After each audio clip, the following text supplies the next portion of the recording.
Do do do do do. Do do do do do do do do do do do do do. Do do do do do do do do do do do do do. Okay, let's see here. Welcome, travelers. Welcome to the learning to fish stream. Welcome, travelers, to another awkward episode where you get to peer in to these Bible study devotionals, and we get to do some recovery ride. Also, start trying to strengthen up this knee again while I wait for the ortho people to call me back and get me an MRI and stuff like that. But my knee is feeling better, so that is a good thing. By the way, we're streaming on this thing. This is what I use to hold the phone. I got at Walmart, and it's like I think it's like a painting easel or something. And we were gonna get into the Bible study devotional, where we get to practice sowing some seeds out or casting some reels for the Lord, right? Or at least practicing to maybe do something like that. Okay, well, today is not started very good, but it's okay. We're just gonna keep going with it. That's the weird thing about these streams, is you just gotta go with your mistakes, and you just kind of have to just go with it, because we can't edit it out, right? So we're just gonna go with it, okay? Anyway, we're gonna get into. Okay, so let's see here. First one we did this week was about discouragement, right? Yesterday we went into resilience. As of lately, I've been seeing a lot of posts, unfortunately, a lot of people getting discouraged in the faith. And it's kind of sad to read up, honestly. I'm wondering, like, why it's really, I mean, actually, I guess there's many different reasons, but now I'm actually wondering if there's so many people. It's so weird just to think that there's so many people getting discouraged in the faith. And unfortunately, it seems that what I've been reading and just hearing from other people is that other believers are actually discouraging them in some degree, or I don't know. It's kind of like, I don't know what I would even tell them, right? Like, how do we? And so now what I'm wondering is what we're going to look into. I think I did like one Bible study many moons ago on this, but we're going to look into how do we encourage others, right? In a biblical aspect, right? Because I feel there's been a level of, I've heard people talk about it this way, and I have felt it before. You probably felt it where, there are some energies that people have. Well, you'll be around some people and it's almost like you get drained, or you just you lose energy and vitality and zeal being around them, right? Like they almost like drain, and so it's like, I've been wondering, like, is there any sort of like biblical merit into how do we encourage others, not only in the faith, but just encouraging others in just, and I think one thing I can think about, if I really do think about it this way, is maybe just learning to be joyous more, right? To be joyous. And I think that's a very interesting aspect, because I think that is one of the fruits of the Spirit, is being joyful, right? And so that's what we're going to look into. These Bible studies lately have been kind of more of like me looking up questions that I haven't really heard sermons on. And I know you, by the way, this is, I think, generally the best thing to do is to, well, first off, to look into the Word of God, but also to, if you have questions, or if you're feeling any type of emotion, or if you just, just anything really. I think what I used to do, well, I still do actually, is I go in and I'll go into YouTube. I put in the question, or I put in, like, you can even do like a Bible verse you're confused on or something like that, or just like encouragement, or just, well, I haven't looked at that one for a while now, but that's what we're going to look up today. But, you can look up that and then just put in sermon at the end of it, and then a bunch of sermons should come up, or like Bible devotionals and stuff like that. And sometimes I just go in there and I'll just like listen to some of them, right? And now, but please take it with a grain of salt, because I know there's like a lot of denominational differences. I'm not going to get into that stuff. But overall, I think the best thing to do is just to listen to what a lot of believers, I mean, sometimes you don't really know if they're truly a believer, but if you just listen to a lot of them, maybe you can get a better overview, right? And that's kind of what we're doing also with these Bible study things, right? Okay, let's see here. So what we're going to look into is I'm just going to type in how do we, let's see here. I typed it wrong. How do we encourage others? I think there's even a verse. Isn't there a verse that says something like that? Like continue to encourage others or something, or build one another up or something like that. So I haven't typed it in yet, but let's actually just see if that's a verse. I'm pretty sure it is. It's like continue to build one another up verse. What is that a verse? I'm pretty sure it is. Okay, yeah, okay, it is. It's 1 Thessalonians 5:11. So there is one verse. So I guess that's the thing. So I have remembered this verse kind of, right, where it says, it's 1 Thessalonians 5:11. It says, therefore, encourage one another and build one another up just as you are doing, right? So I guess that's but I'm also wondering, is there any other verses? Because I thought about being joyful earlier, right? But what other verses can I think of trying to like kind of encourage others? I mean, I guess there's that proverb that comes up in my mind where it says that we are to heal people with our words, right? Because I mean, I guess there's that aspect of learning to heal people with our words. I'm also wondering just what other verses. I can't really. I'm going to be honest. I only thought of like the joyful one. The fruit of the Spirit is one of joy. That one. But man, if I'm quickly thinking about it, but I'm like wondering what other verses can we get into about just encouraging others. I mean, maybe those are just the two verses I can really think of, right? I know there's so many more, but there is one whose rash words are like sword thrusts, but the tongue of the wise brings healing. That's Proverbs 12:18, right? We are called to be wise. Okay, so let's see here. So we have 1 Thessalonians 5:11 first. Now let's go into how do we encourage others Bible. That's what we're going to type in. So that's what we typed in right there. And we'll just read. Let's just look up, because unfortunately I've been reading a lot of things on, and just hearing people too, just being very discouraged in the faith. And you know, the other thing is, I think there's even, unfortunately, there's a big political scope, and that's the other thing I want to say is I'm not affiliated with any political side. I'll be honest, I think both sides are kind of just like run by money ultimately. I kind of don't trust any side, to be honest, in terms of like the political stuff. But I feel like there's a lot of like division, right? It's so weird how I mean, I don't know if it's actually divided. Maybe it just seems that way.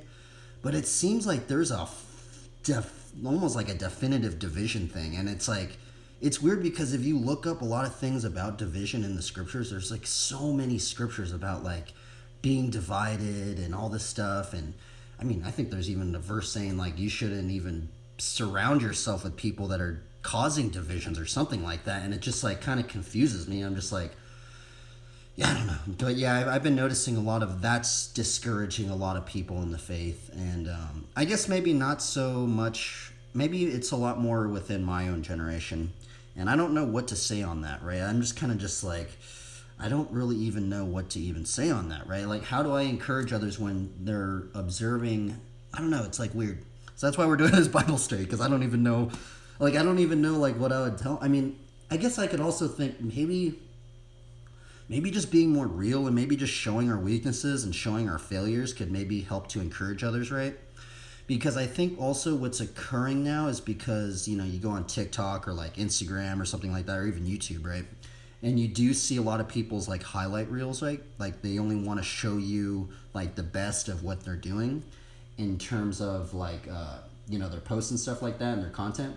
But I think the other aspect is that sometimes you don't get to see all their failures or all the stuff that what built up to that, how they got to that in the first place, right? And sometimes I wonder if our failures can somehow help to encourage others, kind of being like, maybe gives a little bit more empathy, kind of going like, oh well, they failed too, or they messed up, and I can do it too. I'm not, because if I don't do it right the first time, then I'm just a complete failure or something like that, right? So maybe showing others our like failures might help to encourage others. I don't really know, right? So let's see here. So the first one that they bring up, I don't really know what this is. I mean, that this is that how do we encourage others? Bible. The first thing that comes up is Hebrews 10:24-25. And let us consider how we may spur one another on toward love and good deeds, not giving up meeting together as some are in the habit of doing, but encouraging one another, and all the more as you see the day approaching. Okay, not forgetting to meet together. Okay, that's a good one. I guess maybe not trying to be isolated in some degree. I wonder if that's a... Now, I guess that's the other... Because I know there's like the meeting together in terms of like physical meeting together, right? But sometimes I wonder if there's even a aspect of we can do that even on the interwebs, right? Like that's the other strange thing, right? Because I feel like what's been weird is I feel like after doing these Bible studies and having this almost like devotional time into doing these studies, even though they're really awkward, even though I say a lot of wrong things, but I guess that just shows all the things that I still need to learn, right? Because there's just so many aspects where if I didn't do these Bible studies, especially if I didn't do these Bible studies in the beginning, I probably never would have. I mean, sometimes maybe I would just listen to sermons, but I've kind of gotten into the point where I'll ask the same questions at times, and I'll look up the same things in terms of the sermons, and I don't really find any new ones on them. So it's just like that's one of the reasons why I kind of started getting into these Bible studies. Also, the fact that I started asking all these questions right on the internet, and sometimes I wouldn't really get many responses and stuff like that, or sometimes like I'd ask a question and then like I would get like 10 different responses. I'd be like, well, that's weird. Like, what's going on here? And then I look it up. And so that's another reason why I got into these Bible studies. But I feel like these Bible studies, even though they're kind of boring, they probably seem boring to most people. I think it's really been helping me kind of get deeper in the faith. And also it's kind of made me doubt less, because I know there was some points in the past couple of years where I did have a lot of doubts, and I would ask all these questions, and maybe that's a season that because I think a lot of believers sometimes do go through something like that.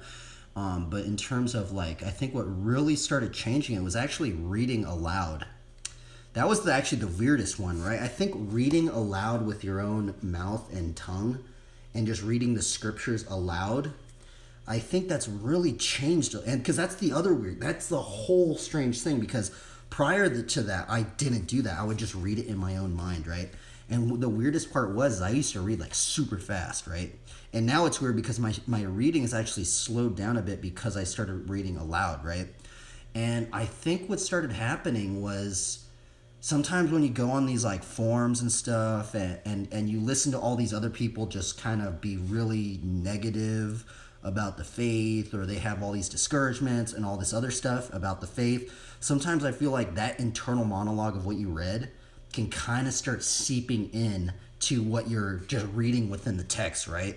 And I think when you're reading aloud with your actual tongue, there's an element of kind of like this cadence and almost this kind of like proverbial just I don't know, there's just something weird about it. Like there's a vibrational aspect of just reading aloud, which is really, really strange. And I never really have read aloud prior to these Bible studies. So if there's anything that I've learned from doing these Bible studies, is that reading aloud is just so odd. It's just so weird. Like it's so strange, because I remember when I first started getting into these Bible studies, like someone said I would talk really, really fast, right? And I think it was because I used to read really, really fast, and they said that I didn't put my periods on my sentences. I was like, what? That's so weird. That's such a strange like thing for somebody to say, right?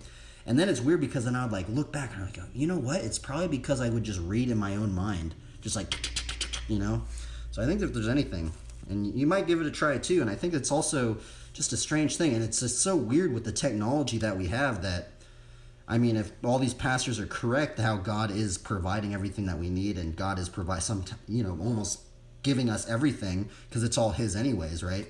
it's just so crazy to think that this technology is maybe even something that God has provided us with, right? And it's so crazy that now we're living in the age where, I don't like this phrase, but we can hit, two birds with one stone. I mean, at this point, we can hit like 10 birds with one stone, right? And there's just so many things. So like, not only can we study the Bible, right? But now we can even proclaim the gospel in the same thing while we're studying it, right?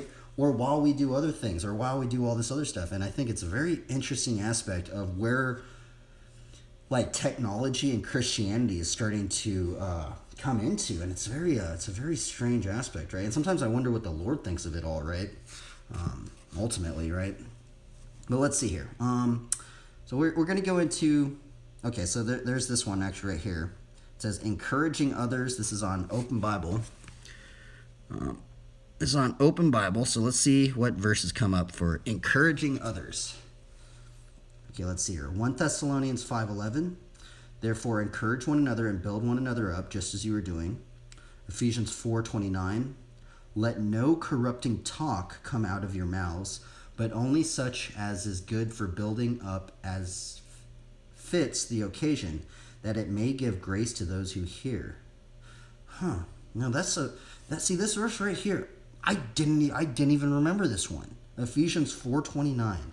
Let no corrupting talk come out of your mouths, but only such as is good for building up as fits the occasion. Now, I guess that's the thing, is what would you consider being corrupting talk, right? And I think this is the other weird thing, is what happens when, like, do you think this could get into the realm of like jokes, right? Because I know sometimes like jokes can seem a little harsh, right, and stuff like that. And I've never really been good at jokes per se, to be really honest. But I have heard a lot of like people that are like comedians and stuff. So I'm wondering, like, can a joke sometimes get into the realm of, even though they're saying something, can that almost become? Just look that up. What is corrupting talk? What is corrupting talk? If the Bible is saying that we should be aware of this, so what is corrupting talk, Bible? Wait, was it talk or words? Yeah, corrupting talk. Okay, let's see here.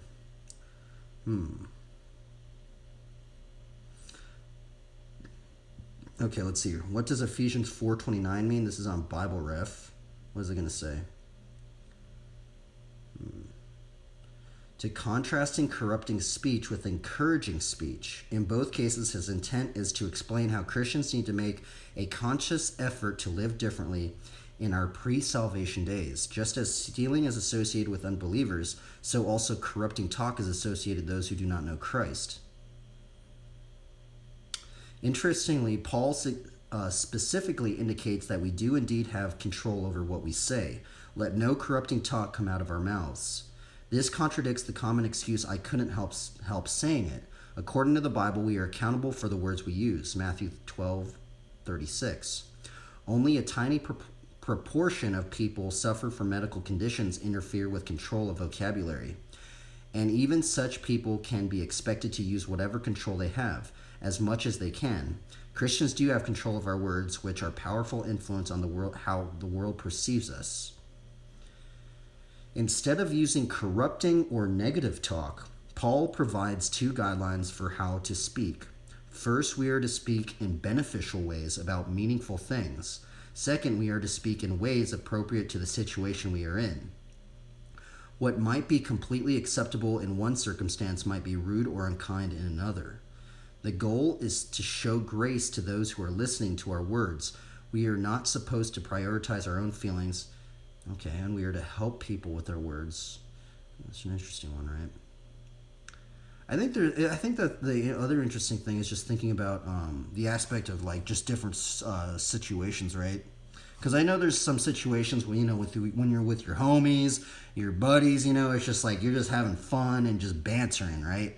And I think there's an aspect of like that, right? And I don't know if that would be considered like corrupting, right? Because what happens if you just say some stuff and you make people laugh and then you make them, feel better in some weird way? But can that, I guess there's a strange line of when does something become corrupting? I guess maybe if it's I guess maybe even a negative, almost you can make people depressed with your words or something like that. That's interesting, right? But we do need to be careful with our tongue, right? So that's the other aspect. And I guess sometimes I wonder, not only should we be careful with our tongue, but sometimes we have to think that it's not only to others, but also to ourselves, right? Because our words that we use can influence our internal monologue in some degree, right? Okay, let's see here. Hebrews 10:24-25.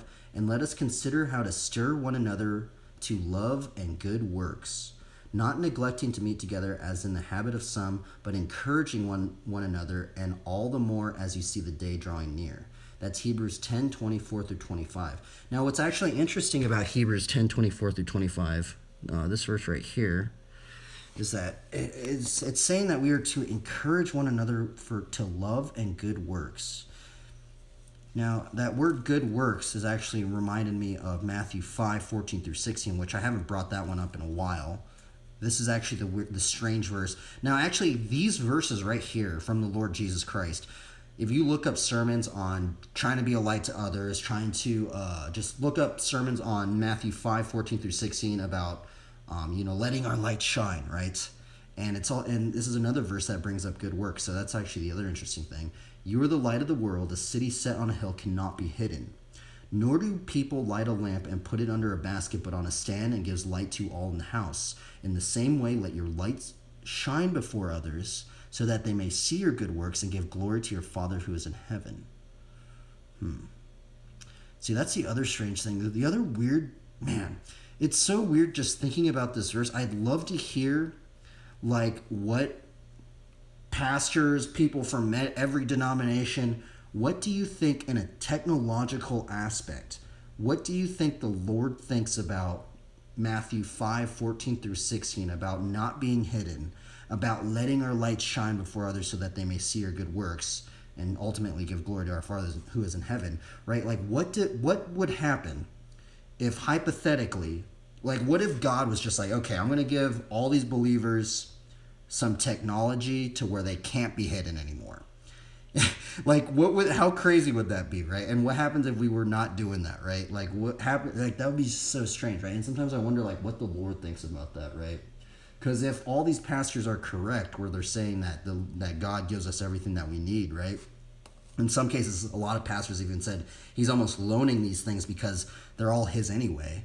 It's like sometimes I truly think about that, and it trips me out, right? I'm just like, man, isn't that crazy, dude? Like, and it's just so weird just thinking about that. You are the light of the world. A city set on a hill cannot be hidden, right? It's just so weird. Like, I'm wondering, like, what does it mean to be hidden, right? Like, it's just so strange. I don't know. But I guess that's another interesting one. I guess that aspect. Okay, let's see here. Proverbs 12:25. Anxiety in a man's heart weighs him down, but a good word makes him glad. That's Proverbs 12:25. A good word makes him glad. Romans 15:13. May the God of hope fill you with all joy and peace in believing, so that by the power of the Holy Spirit you may abound in hope. Okay, so there's that other part about having joy, right? I guess that's another thing I need to practice more, is how do we be more joyous and uplifting, right? Because I know there's, like, that's the other aspect. Is sometimes, like, when you are very discouraged about things, or you just have anxiety, or you just are doubting, or you're depressed and sad, or just envious or jealous, like, how can we be joyous in those situations, right? Or can we even notice that we are being joyous or just weighing people down? Okay, let's see here. Philippians 4:8. Finally, brothers, whatever is true, whatever is honorable, whatever is just, whatever is pure, whatever is lovely, whatever is commendable, if there is any excellence, if there is anything worthy of praise, think about these things. 1 Thessalonians 4:18. Therefore, encourage one another with these words. Okay, Hebrews 3:13. But exhort one another every day, as long as it is called today, that none of you may be hardened by the deceitfulness of sin. What does but exhort one another every day? What does exhort mean?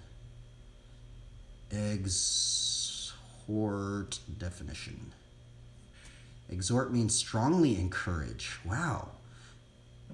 Interesting. Okay, what does it mean in the Bible? The biblical word used instead of encourage is exhort, and that definition adds even more emphasis. Exhort is defined as strongly encourage or urge someone to do something. Wow, that's so strange. I did not know that's what exhort meant.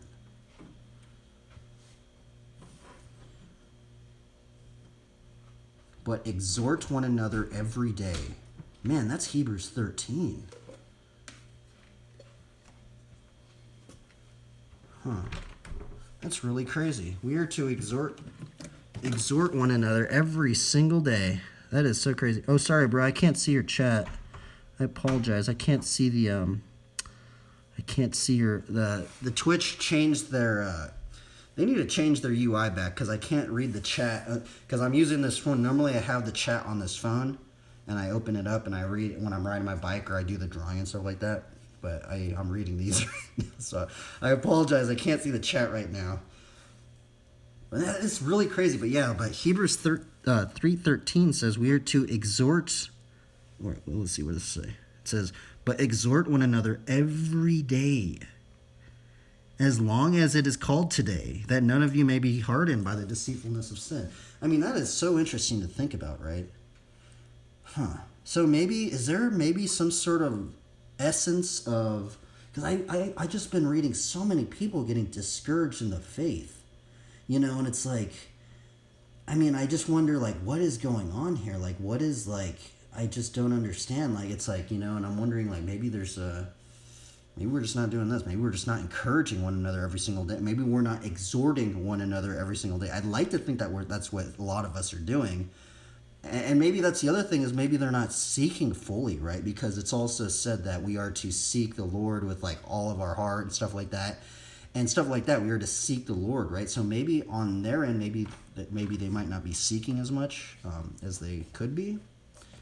And getting some deceitfulness. Okay, let's see. Romans 15:4. For whatever was written in former days was written for our instruction, that through endurance and through the encouragement of the scriptures we might have hope. Okay, let's see here. John 16:33. I have said these things to you, that in me you may have peace. In the world you will have tribulation, but take heart, I have overcome the world. Joshua 1:9. Have I not commanded you? Be strong and courageous. Do not be frightened. Do not be dismayed, for the Lord your God is with you wherever you go. Man, Isaiah 40:31. They put this verse everywhere. But they who wait for the Lord shall renew their strength. They shall mount up with wings like eagles. They shall run and not be weary. They shall walk and not faint. I wonder why they put that verse in there. They put that verse, Isaiah 40:31, in so many scripts. They put it, like, I literally think this verse right here, Isaiah 40:31, has literally been in the verse, the Bible studies that we went into about wariness, discouragement, resilience, and it even was in here today. Out of all the verses, this verse right here is literally just did a triple combo on all of these Bible things that we did. That's so weird, huh? Okay, let's see here. Romans 15:5. May the God of endurance and encouragement grant you to live in such harmony with one another in accord with Christ Jesus. Now, that's so strange thinking about Romans 15:5. May the God of endurance. And, we are to learn from God, right? And in some ways, I wonder if God is helping to guide us into more of just learning to endure, right? Learning endurance, right? Man, that's something very strange to think about. Just even thinking about endurance, right? Because endurance is something I feel like sometimes you need some pushback, right? Even to kind of test your limits. Because if it was just full on easy all the way, right? Like if everything was just easy, we'd just be like, okay, well, this is just a walk in the breeze, right? We're just going. But I feel like endurance, it goes into like there's a little bit of a struggle to it, right? Sometimes I wonder maybe if a lot of believers are getting discouraged, maybe it's almost maybe a testing of maybe God testing of hearts or something like that, right? Maybe to ultimately even build up our endurance or something like that, right? Now, please take all my words with a grain of salt. These are just thoughts that I'm having reading some of these scriptures, right? It's not like this is like the end all be all that I know all this stuff, but these are like, I'm just thinking about these. I'm reading these verses, and that's what I'm thinking about, right? So, okay, let's see here. John 14:27. Peace I leave with you, my peace I give to you, not as the world gives, do I give to you. Let not your hearts be troubled, neither let them be afraid. Fear not, for I am with you. Be not dismayed, for I am your God. I will strengthen you. I will help you. I will uphold you with my righteous right hand. Romans 15:2. Let each of us please his neighbor for his good, to build him up. Man, that is another interesting one, right? To build up one another, even if it's your neighbor. We are to love our neighbor as ourselves, right? And that's so strange, right, to think about that, because there's, especially nowadays, I've been noticing there's just so many strange polarization, divisional things going on right now. And it's so crazy. Imagine if we were to take some of these, like, these divided groups, right? Even groups that are saying that they're believers, and we put them right next in the same room, right at the same time. What would they do? Would they try and build one another up, or would they just be like, bro, don't even associate, I'm not even going to associate with you, bro, where I'm out of here, or something like that, right? Or would they try to at least try and build them up, right? And I think that's another interesting aspect of just learning about this. And I think even now, there's just so many facets into all this, because I also have noticed there is a way of our tonnage of how we speak. In some ways, we can even speak something completely, we could say all the right words, but sometimes I feel like our cadence, or our just, maybe just how we put too much emphasis on just like too, just even maybe too powerful on some words, that we actually make it seem harsh and maybe even hurtful. And I think that's another way of just thinking about how can we bring healing with our words, right? It's just so interesting to think about all this. And it's so weird, because I can say all this stuff and I can really just think about all these things. But I feel, like I said yesterday, is what really starts to happen is when you are in these situations, right? Like, say you are in a situation where the whole thing is you can't just look up verses like this right on the spot. Otherwise, people are just going to think you're weird, right? Or you just don't have the time to. Where there's a level of improvisational aspects that I haven't really heard too many people in the faith really talk about, right? And it's this improvisational aspect of almost like you're memorizing a scripture, how you how tactful you are with how you're dealing with situations, right? Because there's certain situations where I have personally observed where people are saying the right things, right? But maybe they're not saying it in the right like order, or maybe they're not saying it in the right cadence. And sometimes instead of like healing people, they're actually hurting people. And it's just so sad. And I don't even know how I would address that to somebody, because, you know, in their mind they'd be like, oh, well, I'm doing the right thing. Well, if they got hurt, then boom, that, you know, that's on their own end or something like that, right? But I feel like maybe they're not aware of it too. And I think that's also another strange thing, is a lot of us, maybe, I mean, myself included, if I'm even saying this to other people, right, is that like maybe we're not aware of when we do hurt people with our words, or we don't have the empathy or something like that, right? It's just it's just so weird. It's just so weird just thinking about corrupting talk, and just even thinking about our words and our word usage and stuff like that. It's very interesting. Huh. Well, let's see here. I guess that's about all of them. I mean, all these verses don't really seem to like. I mean, there's a lot of verses. Holy moly! I'd like, do all these really about encouraging? It's so crazy that I've only like remembered like 2 of them, and there are, look at all these verses. Holy Toledo, bro! So I guess if there's anything today, we've learned a little bit more about. I feel like there's a lot more into encouraging other. Let's just look up, instead of like a biblical aspect, let's just put how do we encourage? How do we encourage others? Question mark. What is going to come up? Okay, let's see here. 8 ways to provide power of encouragement. Speaking. Our spoken words can bring healing. Oh, dude, that's so hilarious. Isn't that so hilarious? We literally just looked up how do we encourage others, and you know what the very first thing pops up? This is even, I didn't even put in Bible. Look at it. I just put in how do we encourage others. The very first thing that they say is our words. That we should bring healing with our words. Isn't that crazy? We looked that up. I think this is on that's just so crazy, man. It's just so interesting to think about that. Okay, so they say writing, helping others, giving, presence, touching, hospitality. Man, they even said praying. That's interesting. Let's see here. How to encourage others. Notice those who encourage you. Okay, that's an interesting one.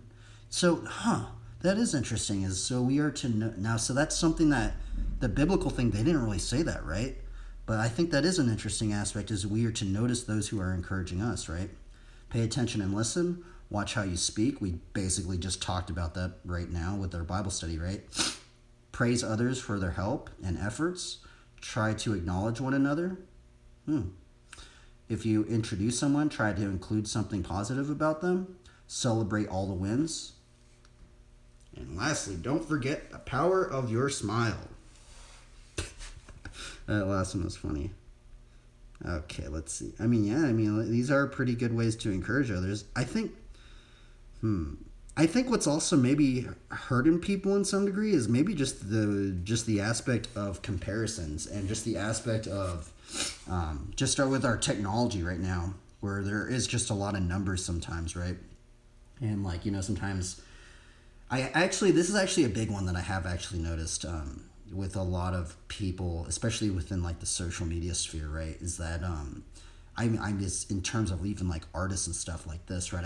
I've seen a lot of artists get discouraged because they're like, oh, why is that person getting all these likes and I'm not getting these likes, or something like that.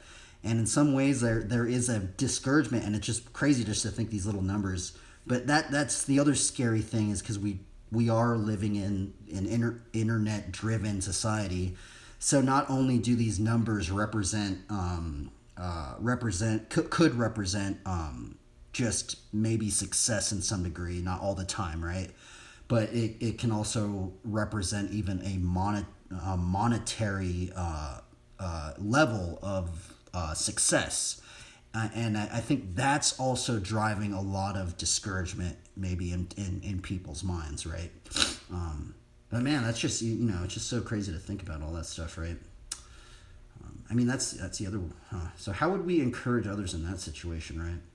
I guess just with our words. It goes back to our words, and maybe just helping to inspire others and keep going, to keep enduring, to not giving up. Interesting. Well, this is a bizarre Bible study, huh? These Bible studies are weird, but I think this was a good one, because I honestly looked at these things up, and there's a lot of them I didn't even think about, right? Notice those who encourage you. I think that's a very interesting one. Notice those who encourage you. And I think if there's things that I notice about people that encourage me, is that they are joyous. To me personally, I have noticed that there is encouragement in almost like a zeal, right? When I see someone have zeal and just that spark of energy and that spark of life, and they're just going for it, right? Even when bad things might happen. There's this one dude, he does this survival thing out in Australia, but his energy and just how he's doing it, how he talks, it's just always just motivating. He's just always on it. I'm just like, bro, I saw him, he broke his ankle. And even after he broke his ankle, he was just on it, bro. He was filming it all. He's like, bro, he had to make some makeshift crutches to hike out of there. And he's still even at that moment, because he even had to get surgery, I think, for that. He was still trying to be as joyous as he can. And I'm like, man, that is such an interesting aspect, right? Well, I guess that was Bible study. That was a strange Bible study that we did. And yeah, so, and that's the other weird thing, is I feel like if I didn't do these Bible studies in the very beginning, I don't think I would have the zeal to do it. I know for sure when I used to do these long bike streams, bro, if you were to tell me, like, it'd be so interesting, right? It would be so interesting to see a Bible study right when I start off the stream, right? Compared to like after I do like bike riding for like 5 hours or something like that. If you were to tell me to do a Bible study after the bike riding for 5 hours, bro, I would be like so like my energy wouldn't be there. I'd just be like, I just want to like eat and just sit down and just rest or sleep or something like that, right? But that's why I like doing these right in the beginning, because it just, you have to put that first level of energy in, and just like, and also just because of where it says in Matthew 6:33, where it says, "But seek first the kingdom of God," and we literally just kind of drew out a little thing about Matthew 13:24, and how the Lord Jesus Christ, he likens the kingdom to people that go out and sow seeds out in the field. And what is the seed? Well, the seed is the word, right? So sometimes I think, well, should we be thinking how to seek first, how to plant the word?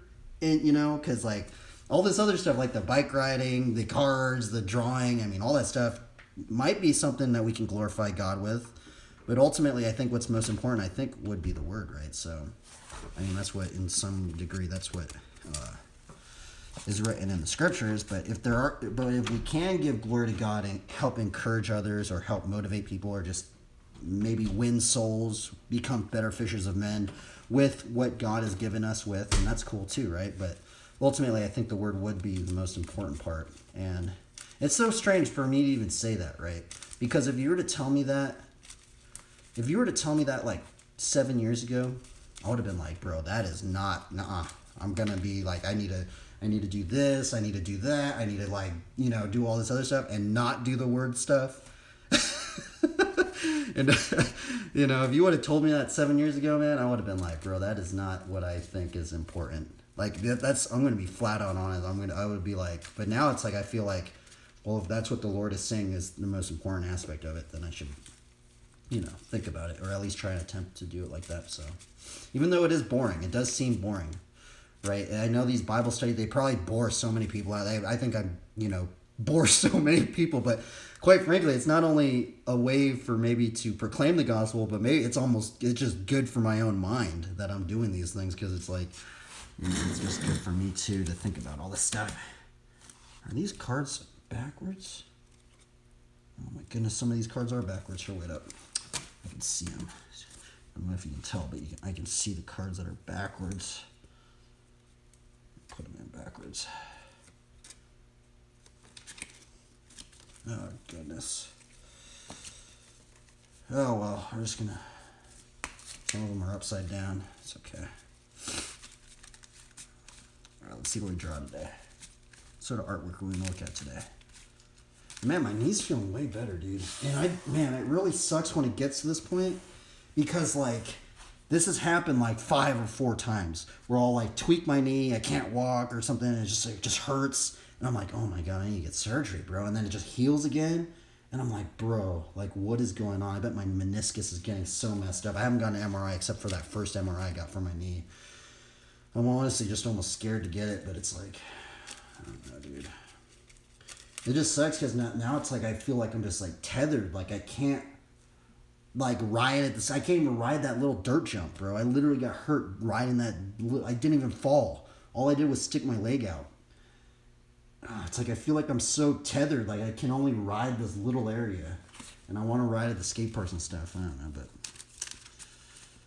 maybe I just gotta see it as a blessing in disguise, right? I guess there is. I guess there is a lot of stuff I just keep learning in here. There's, but because it's weird when I like get to this level of like my knee heals up again, because like I just go, man, do I really need to get the surgery? But then I think it's like, well, what am I gonna do? Am I just gonna ride in this little area for like, it's like I want to ride other stuff, man. It's like, I feel like I'm so like hindered. I'm hindered. Like I can't. I don't know, but then there's a blessing in disguise in the hindrance, because then it's really forcing me to just learn these tricks, I guess, that I never would have really maybe tried to learn, I guess, or something like that. But it's just weird. But I do miss just like, oh, dude, I just miss just being able to just blast and just not have to worry about putting my leg out and I'm just going to tweak my knee or something like that. I just miss just going as fast as I can. Just maybe not fast as I can, but just, just not having to worry that I'm just going to get hurt doing the most minuscule thing. Minuscule. Okay, let's see what card we're going to draw. Okay, that was one of the cards that was upside down. Okay, this is the first card we got. We got Hidden Ancients. Oh, that reminds me, I need to start drawing some more trees and stuff. Do some more tree studies. Oh, interesting. This card's awesome. Possessed Centaur. Wow, this is a 45-minute Bible study that we did. Crazy. Okay, number 3. A Quarter Paladin. I do like Paladin. By the way, I know people get tripped out. I think when they see this card, they go, why do you have that card in there? Well, it's actually because of Psalms 18:33. In Psalms 18:33, it says, he made my feet like the feet of a deer. He set me secure on the heights. And every time I think about that, I literally remember that verse. Every time I think about that, I just think about centaurs, man. Okay, Twilight Drover. That's the 4th card. 5th card. Ooh, this card's cool. Celestial Ancient. 1, 2, 3, 4, 5. Ooh, Vegas Angel. Card's cool. Now it sounds weird because this card has like these little doves right here. I mean, I think they're doves. Let's see. Yeah, that definitely looks like a dove. And what's weird is there's a lot of people that say like the representation of a dove is like this representation of the Holy Spirit. Now, I don't know who created that. I don't know where that stemmed from, but because I don't think there's any. Is there anything in Scripture about that? I don't know. Is there anything about that? I don't know if the Holy Spirit. I don't remember reading anything like that, but I don't know. Maybe it is. Huh. Look at this one. We got the old KJV 16:11 verse on here. Revelation. And why I say this card right here is really weird because it does have a KJV 16:11 verse on from Ecclesiasticus, which now people say is part of the Apocrypha. But what's weird is that the original King James Version did have the Apocrypha in it. So, well, I don't know what to think about that, right? But this is an apocryphal text. And let's read it. It says, many are in high place and of renown, but mysteries are revealed unto the meek. Revelation. Isn't that strange, man? So strange that this company would put a 16:11 KJV apocryphal text on this. Isn't that weird? That's strange. But mysteries are revealed unto the meek. Okay, well, that was the Bible study, card draw thing. Now we're going to get into like knee exercises, and then we're going to get into a little bit of writing, and then we're going to break into some drawing too. There we go. Man, these Bible studies are so strange.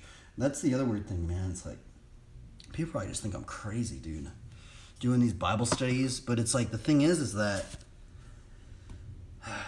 I know this is just so important. I know this is the most important thing. That's what I've heard for many years now, right? And I just know it's important because this is ultimately what's freed my mind from so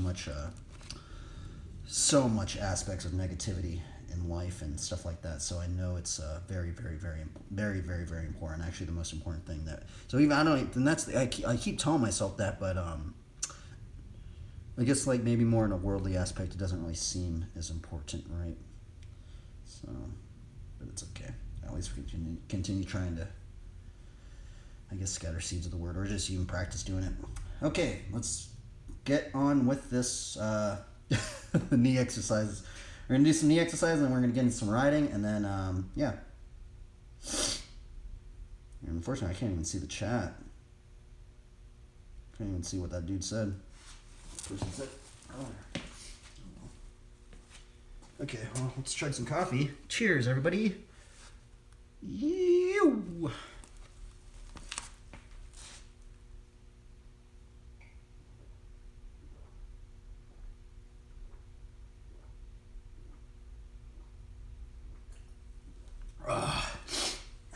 Okay, let's do this.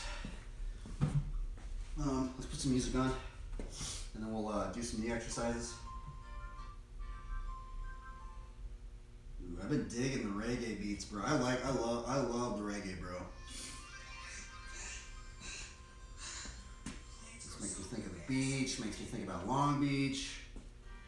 You know, just good vibes. And what's also strange about reggae, that's the whole hilarious part about reggae, is a lot of reggae songs, bro, they straight up, like, there's a lot of biblical concepts in a lot of reggae songs. And I know I might sound kind of controversial, but if you really listen to a lot of lyrics of reggae songs, bro, there's so much of scripture that they put in. And I mean, they should be playing that on the Christian station. Like, everywhere I go, they never have a reggae station. It's like, where is it at, bro? Like, they never want to promote it.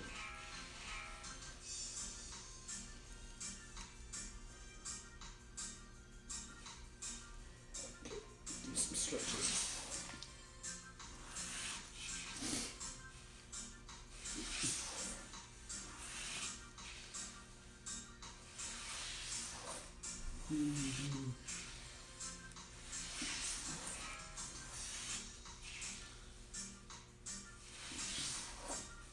These slight things. My knee's feeling okay. Feeling okay.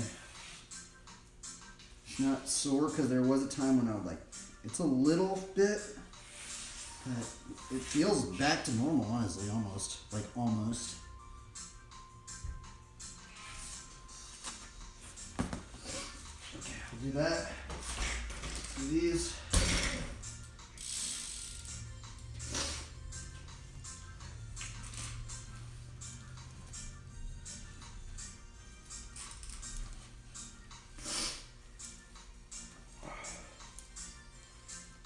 One-legged squat things. And then also I like to do these ones. So we twist our foot.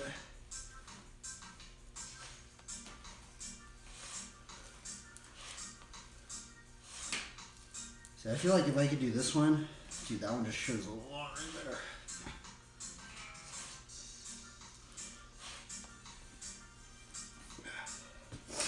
Okay. We do our step thing.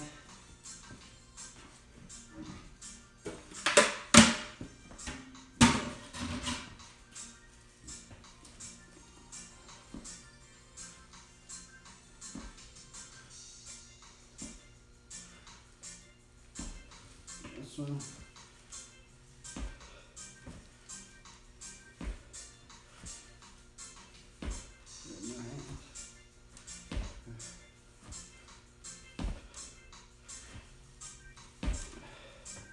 I feel like when I could do this top step without being hurt, and it's still kind of like, hesitant.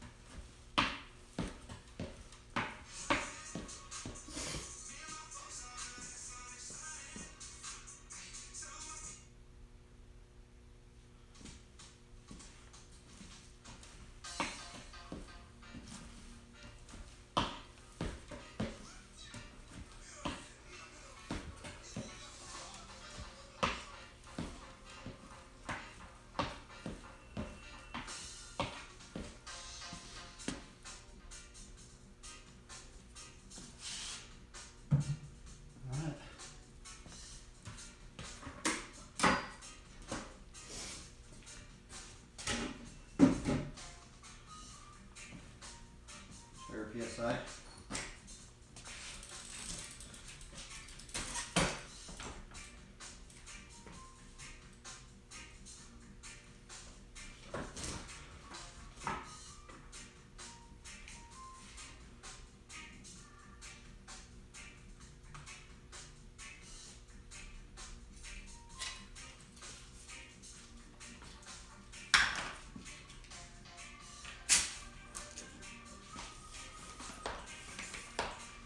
weird. I didn't even lose any PSI really.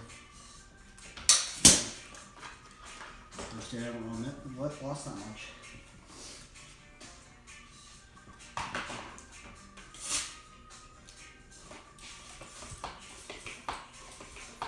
I barely even lost any on that side too. Weird.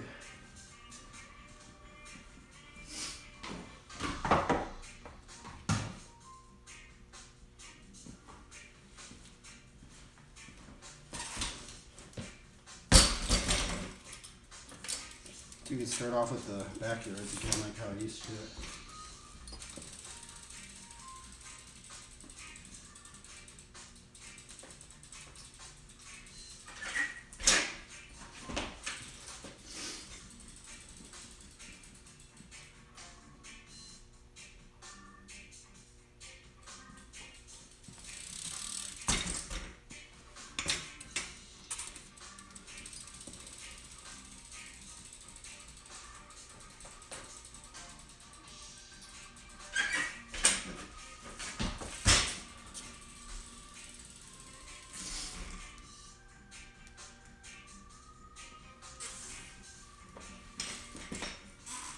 I wonder if there's any other BMX riders streaming.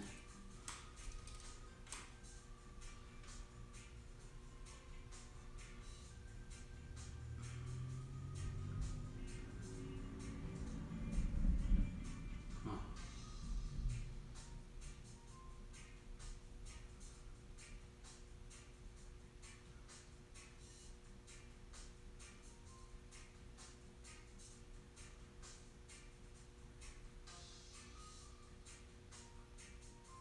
That's weird. Like everybody's views went down.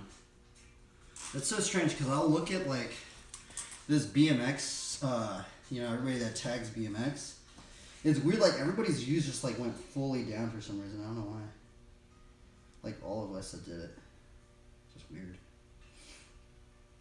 This is something I noticed.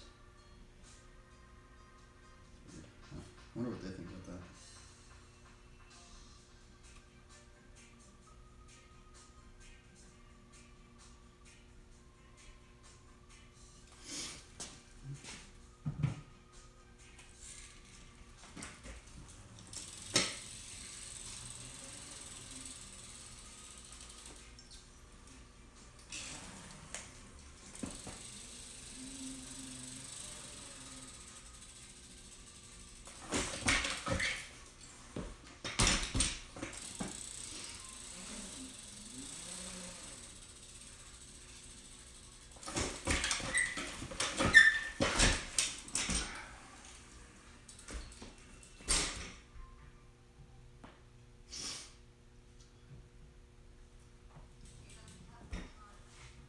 I'm on.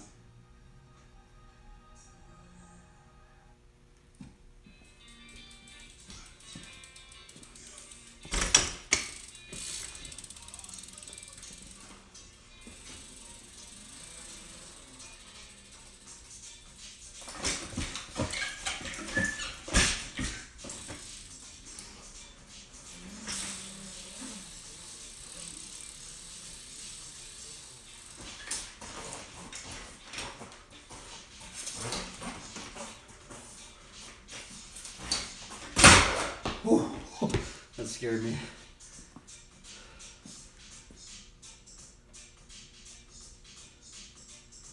think I hurt that. I think as long as I just land on this plate, it'll be good.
Do, do, do, do, do, do, do.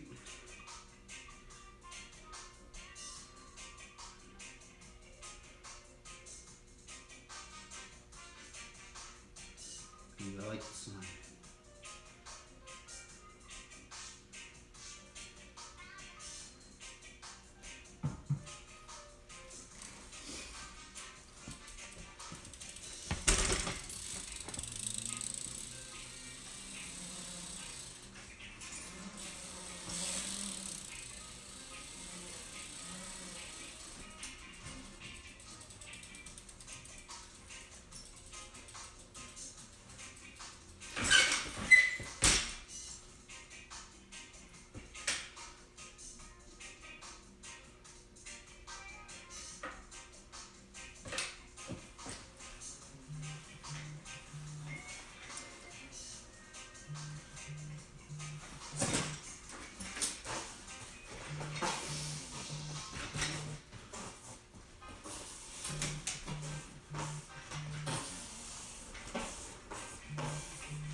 Ah, he's calling me.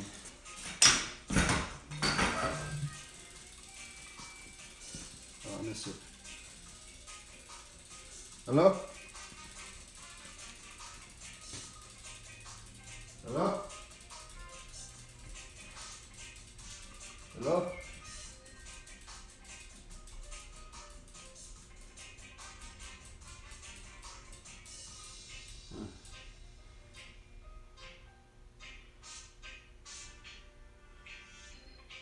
Hello? Hi, this is Rachel. I'm with Advocacy Centers. Oh, okay. What's up? Okay, well.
Ah, can't land anymore.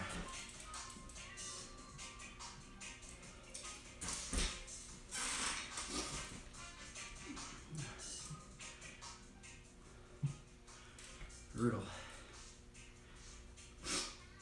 Darn, why can't I land anymore?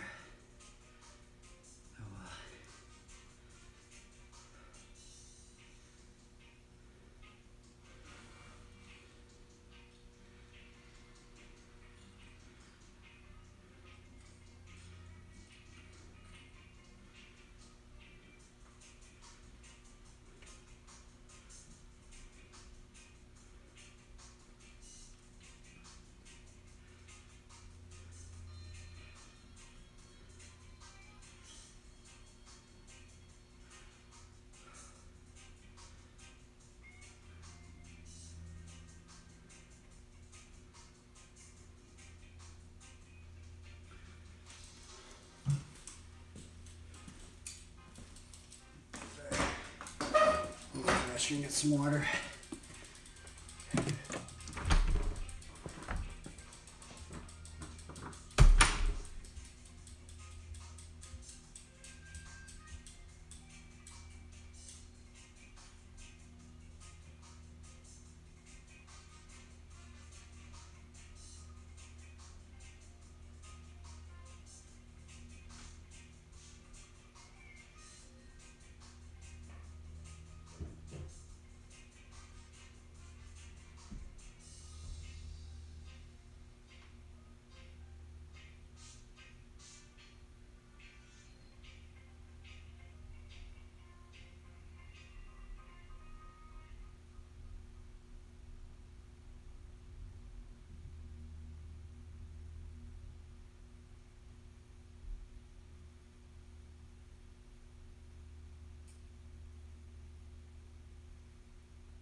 cannot land the stick bee anymore. What's wrong with me?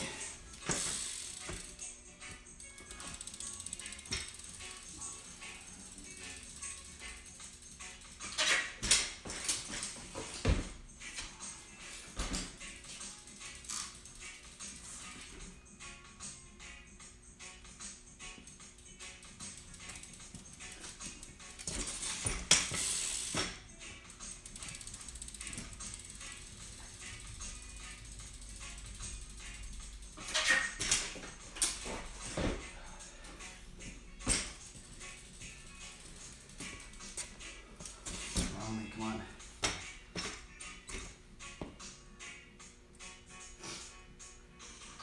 My cable all in.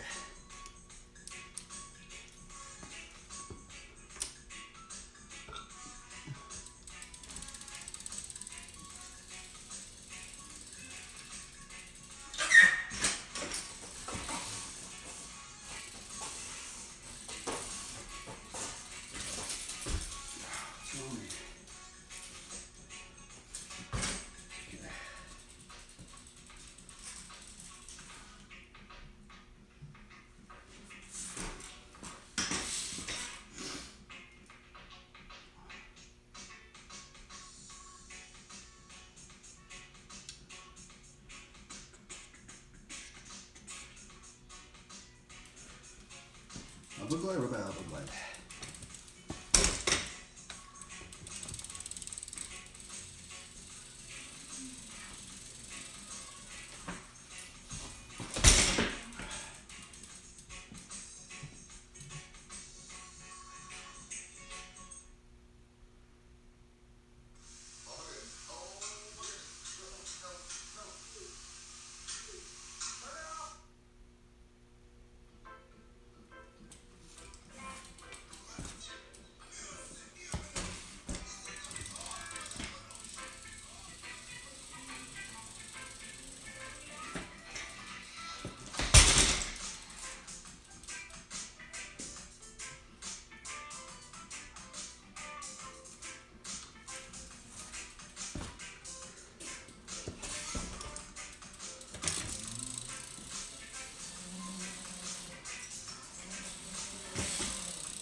Wow.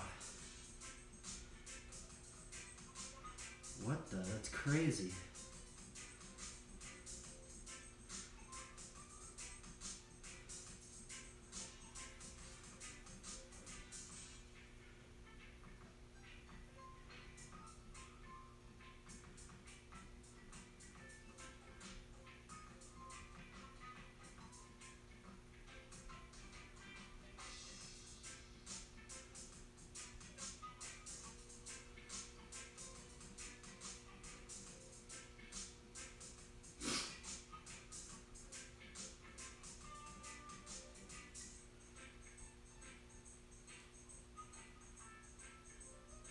What? That was gnarly.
forgot about these guys. These guys are so good. Let's see here. What are you guys up to? Some things leave you guessing.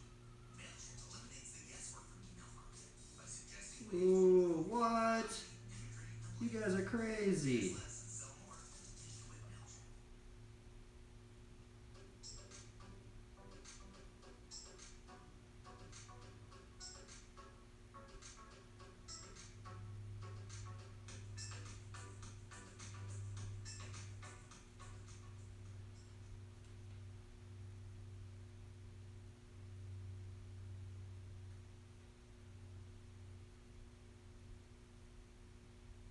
Yep.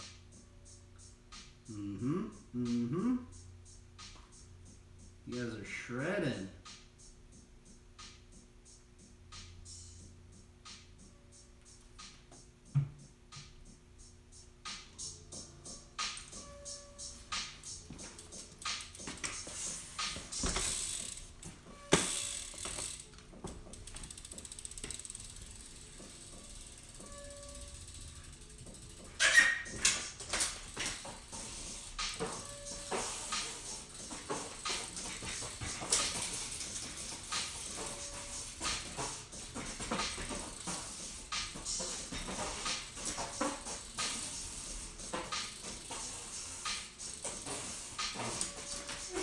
Come on, bro. I don't know why I can't land it.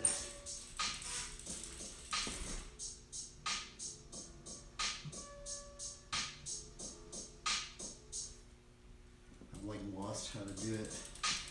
I haven't landed one since I've been back.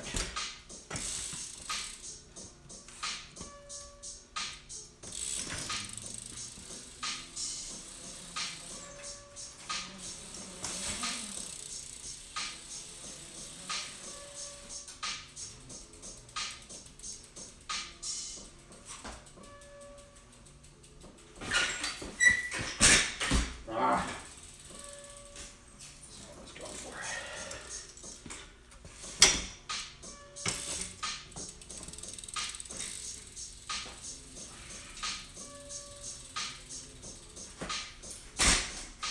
Ooh, that was sketchy.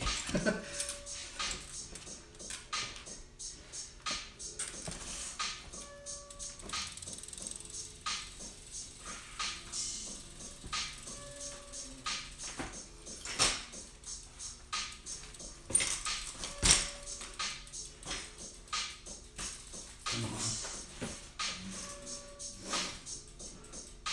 Maybe let's just get a full-on flat setup. Maybe that's what I should do. I mean, if I'm not gonna ride the skate park that much, maybe I should just get a flat setup.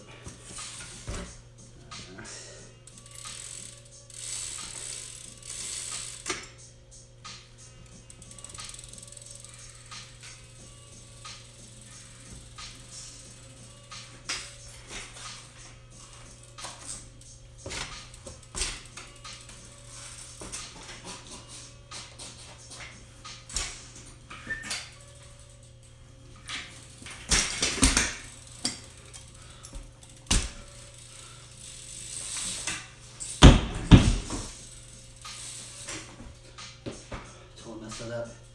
Kind of like that though.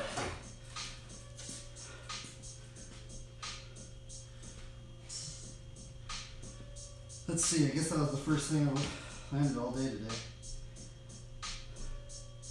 I think I messed up, but add street marker.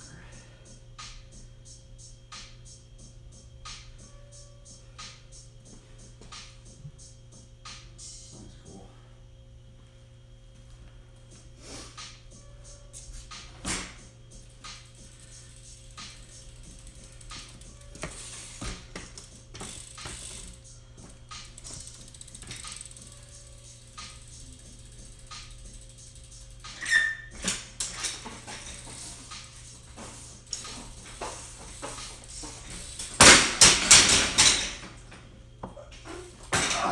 It's so loud, I'm sorry.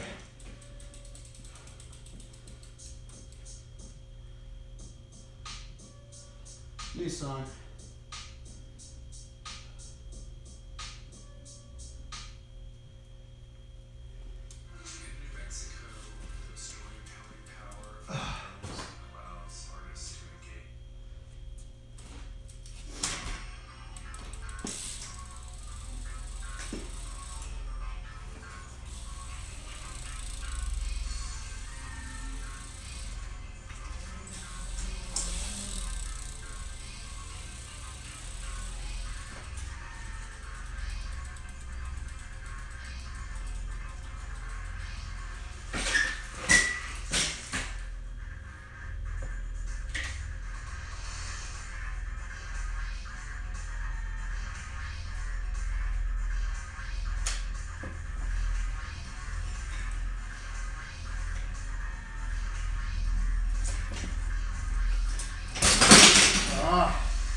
Where did I go?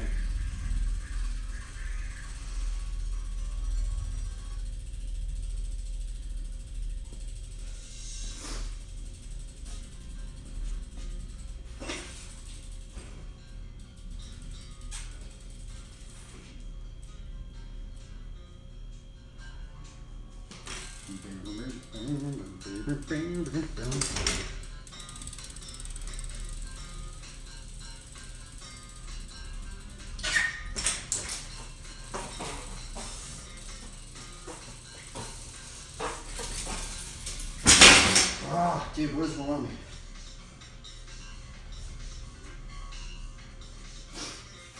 I'm like hesitating.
None of that.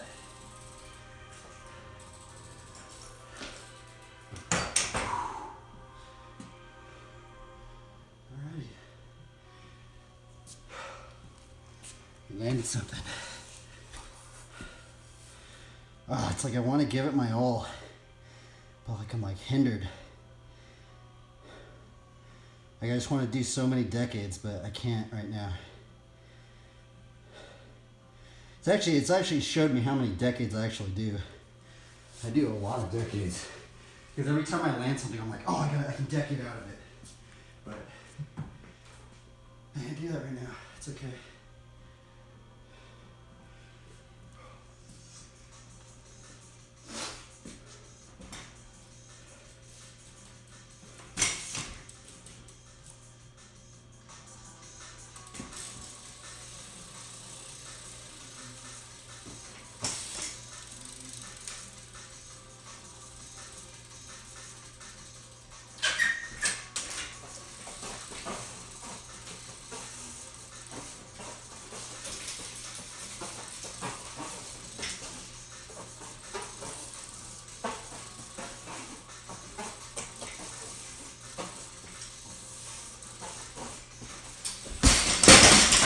Can't land it. I like forgot how to land it. What is wrong with me? I think I'm just like not committing to it. I'm like scared of it or something. Weird. I lost it. I have lost this trick.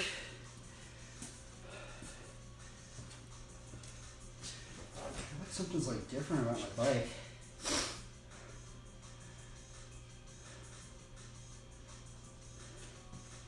Why can't I land this thing? I don't understand.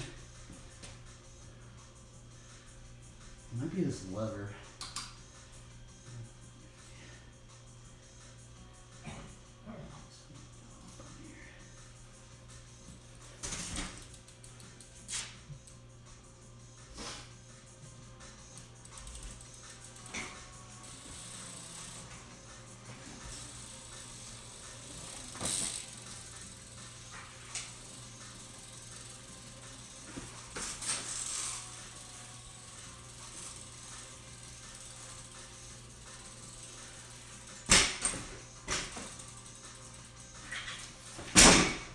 Kidding me.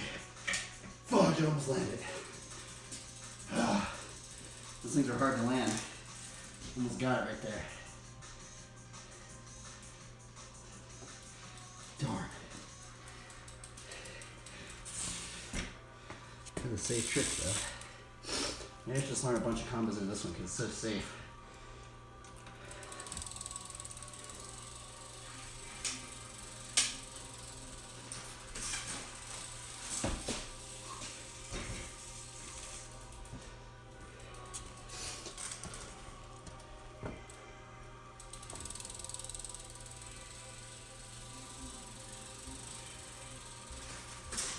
Are you kidding me, bro? Why is this trick so weird? I literally almost just landed.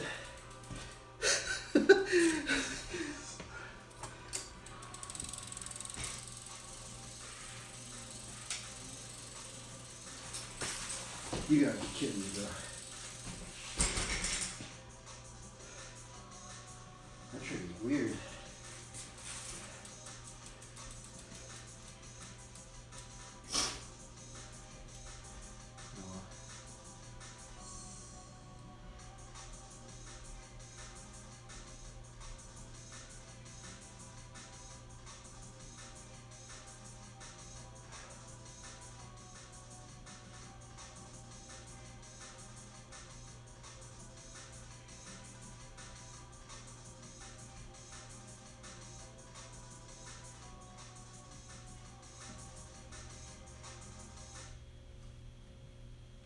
Tired now. You guys swimming, but we don't have our swimsuits. Save on top brand swimwear in Sierra. I also have concerns about the hygiene level.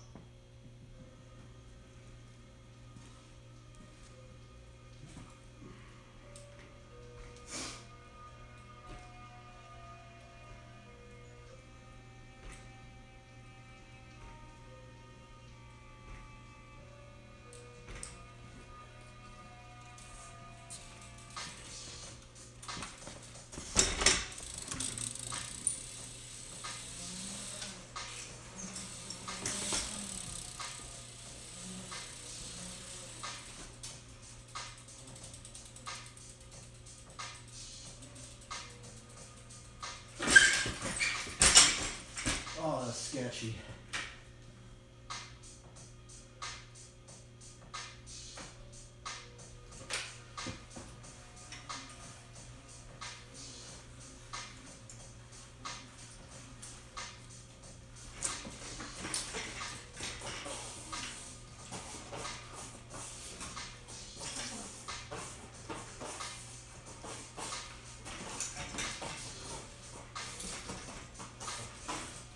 Are you kidding me, brother?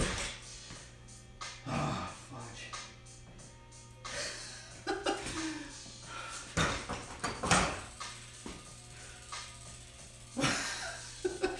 I almost landed right there, dude.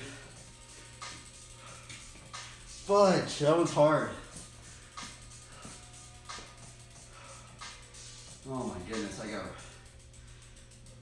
we got murked on that one. Yeah.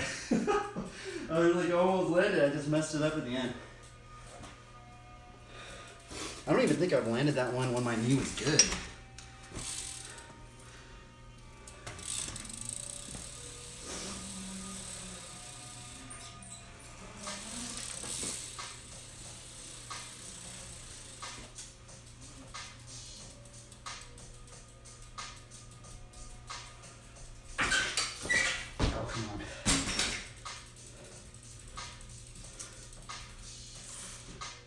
Brutal. Brutality. It sucks when you almost land something and you're just like, bro, I almost just landed right there. And then you mess up on the first thing.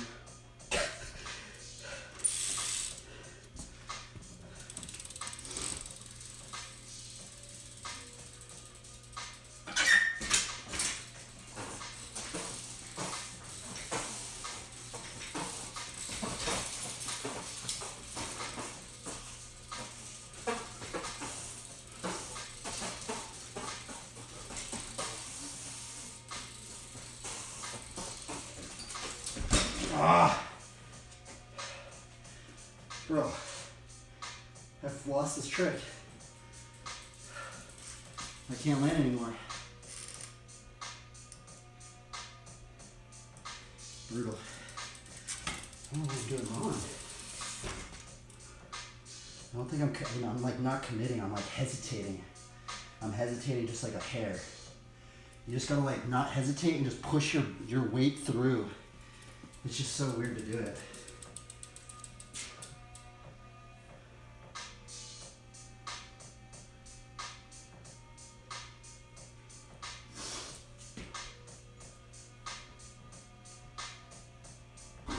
Stop, stop, stop, stop.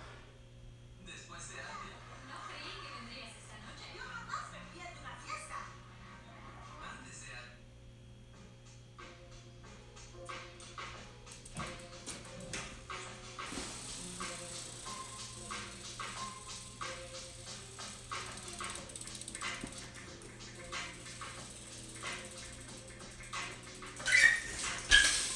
Whoop.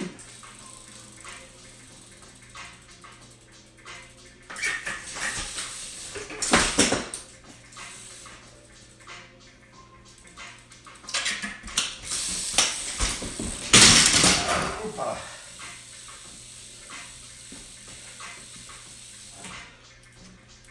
My brakes are really weird. You know what? Maybe that's why I haven't been wet. What do I do with these things?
Fudge.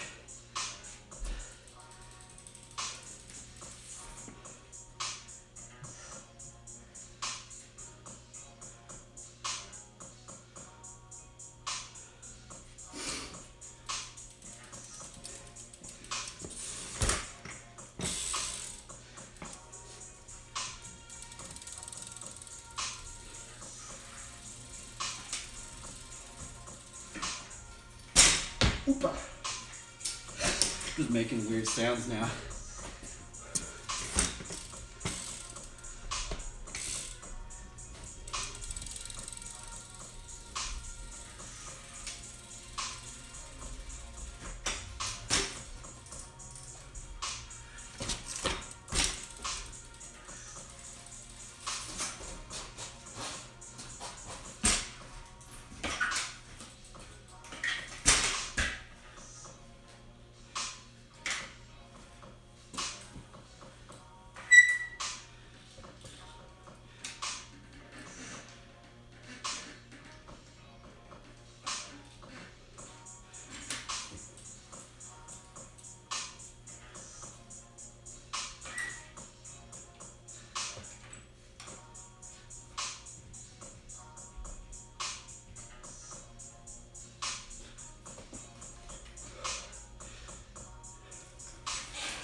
Yippee!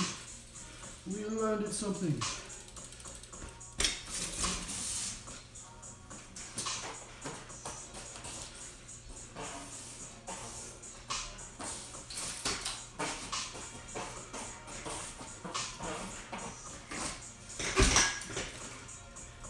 Yeah. Tired.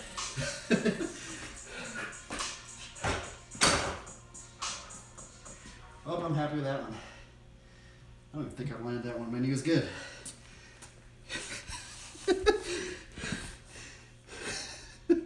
Oh, riding's so fun. I don't even care if I can't even ride the skate park.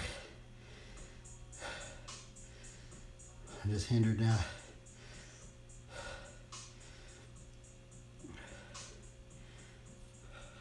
That was cool. Oh, water.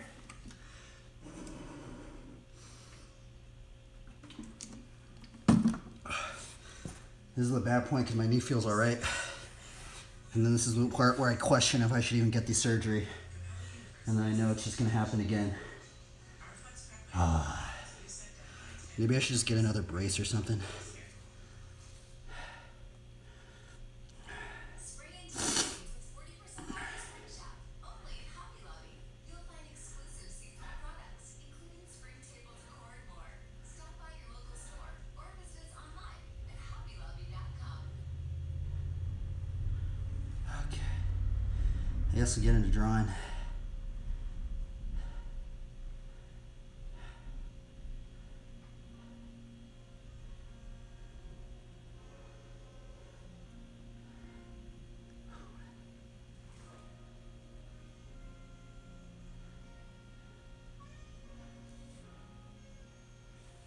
Oh, wait a minute, Brian, you posted a clip. Oh, maybe that's where I can ride.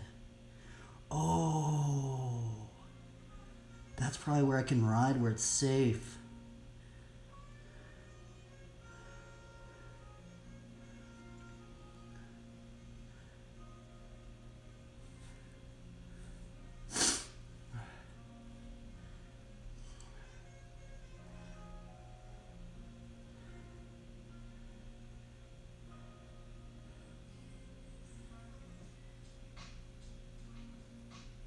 This is copyright free. Let's see.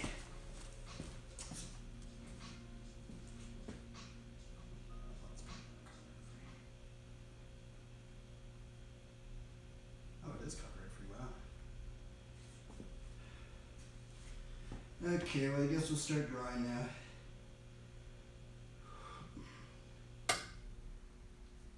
I'm tired now. It's like hot. It's weird. I'm wearing all this armor.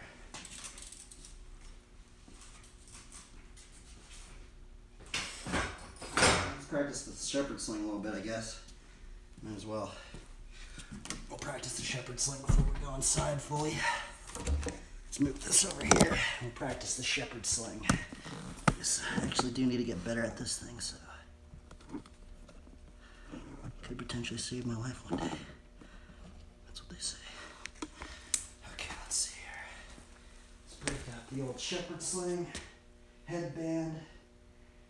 We will begin the shepherd sling journey.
goodness, this thing's all messed up.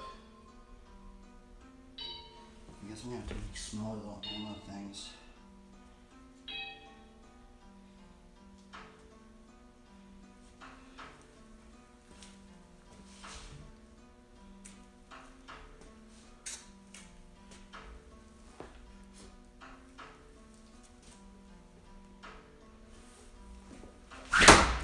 Oh!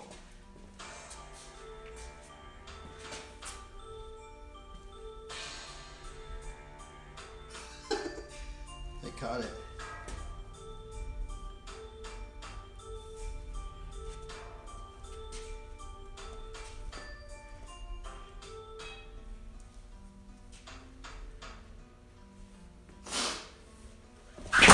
Opa!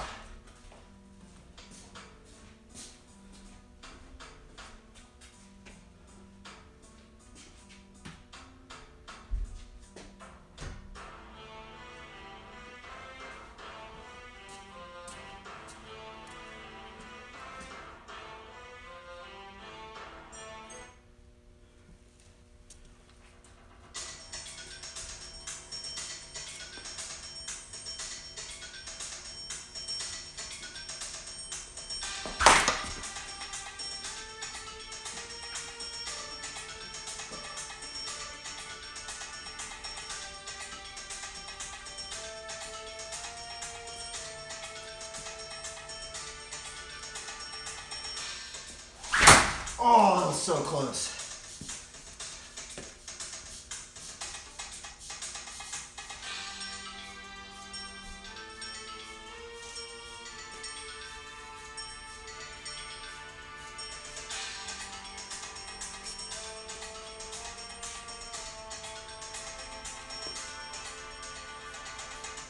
Ah, damn, I thought. Man, I need to fix this thing. It's all messed up.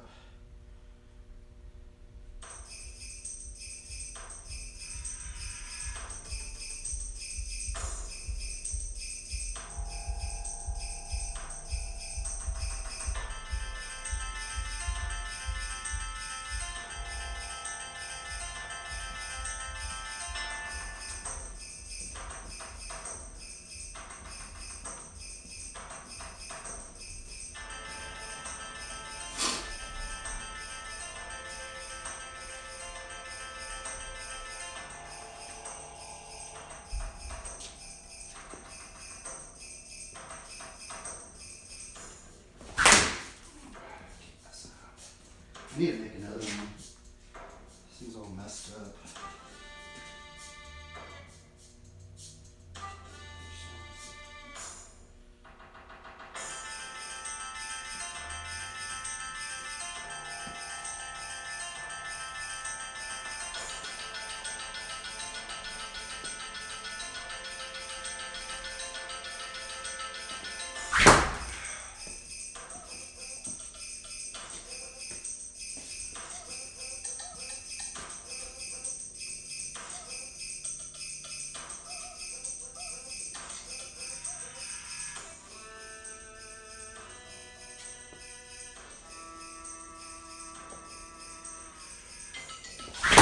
Ah!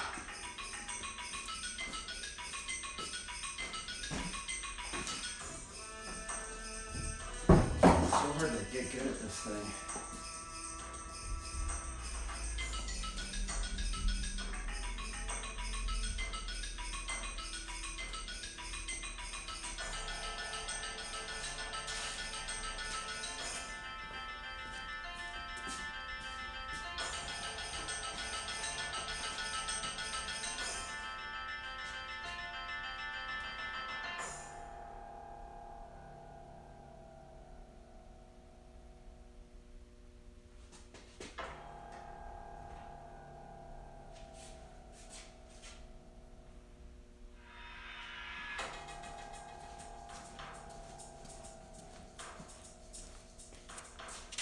Things are messed up. Oh, so close.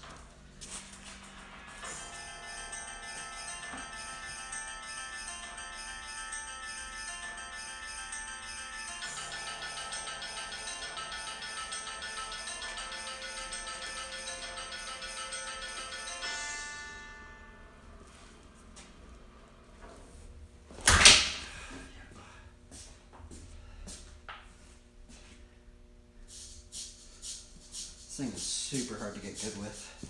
It's very challenging.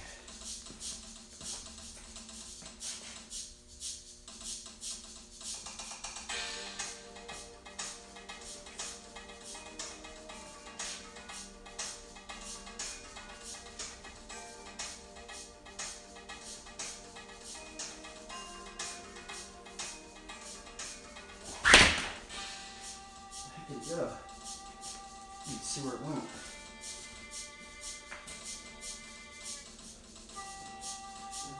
Man, I keep losing these things. Oh.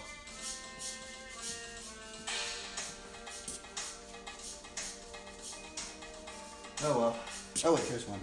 How the heck did I end up over here?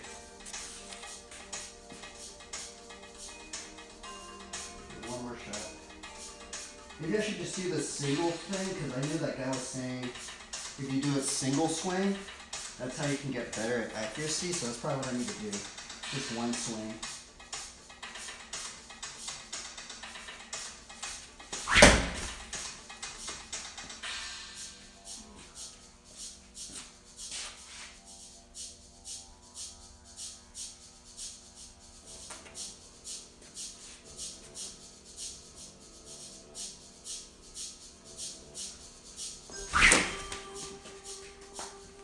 Oh, I'm done with this thing. This thing's hard.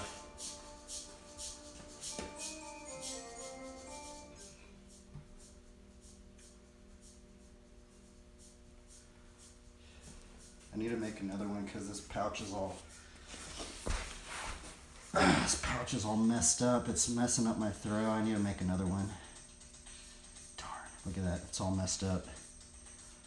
It should be even, like both sides. See how this side's all messed up?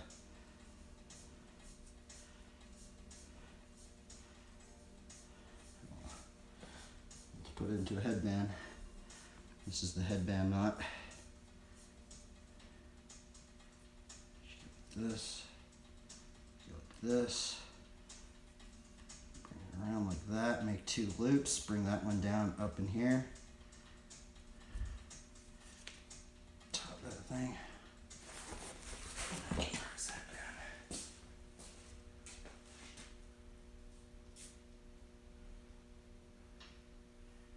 Basically, always carry a part of David with you that killed Goliath. Top of your head.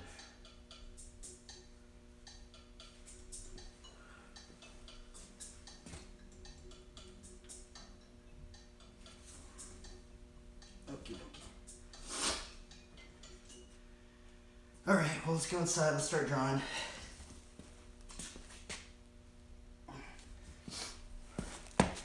Okay, through the Bible. Food, phone. Begin the drawing stream. Okay,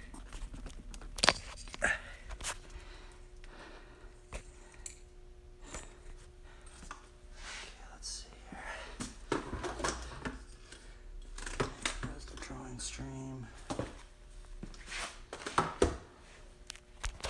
Let's go see if the squirrel's out there.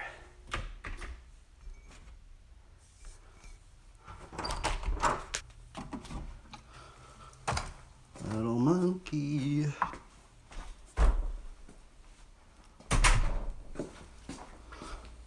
Is the squirrel out here?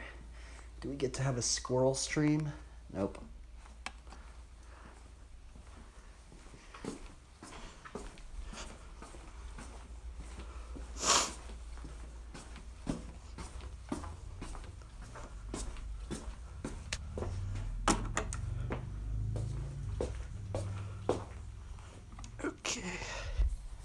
Time. Doo-da-da.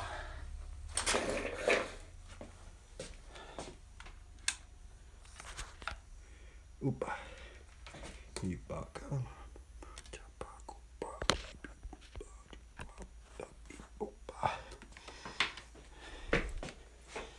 Holy moly, it's hot.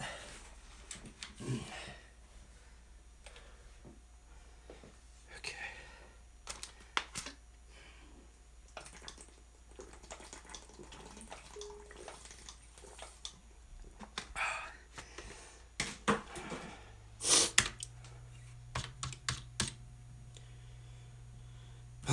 actually have to make some more paper. Or actually, maybe not. Oh, maybe I'm dry. I think we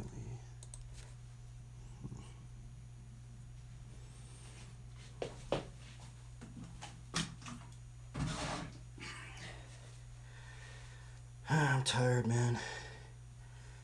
Let's see here. Let's try some coffee. Okay. Welcome to the sweaty drawing stream. For some reason it's really hot and I'm just like sweating bullets right now. Let's see, what are we gonna draw? Let's put some music up on here.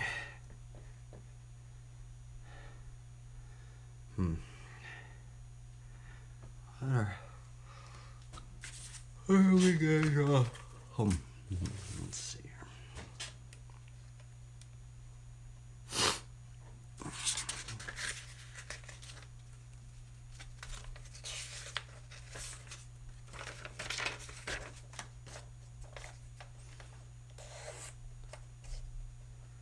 I have to take my ramp down. What? Big Boy has to take his ramp down? Why? No. We gotta watch this now. Here, let me put it on. Big Boy has to take his ramp down. I don't know why. Let's look it up. Oh, wait. I actually have to change the stream thing. Otherwise, I'm gonna get in trouble, I think. Here, let me put this on, I guess, while I do that. Big Boy BMX.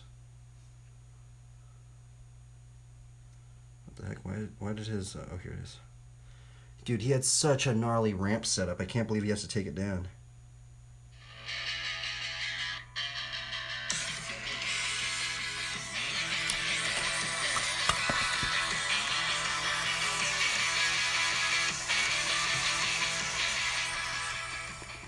Alright guys, as you can tell, I'm at my house in Florida for this video. We decided to take a trip down real quick just to kind of see some friends. But I got a surprise the other day while I was in Georgia that I didn't want to show you guys till I got down here and got it all sorted out. Should kind of give you a hint, maybe. I'm not exactly sure. It's a little bit of a process this morning, but we went and got it done. I'm going to be coming around the corner with this thing right now. You guys just wait right here.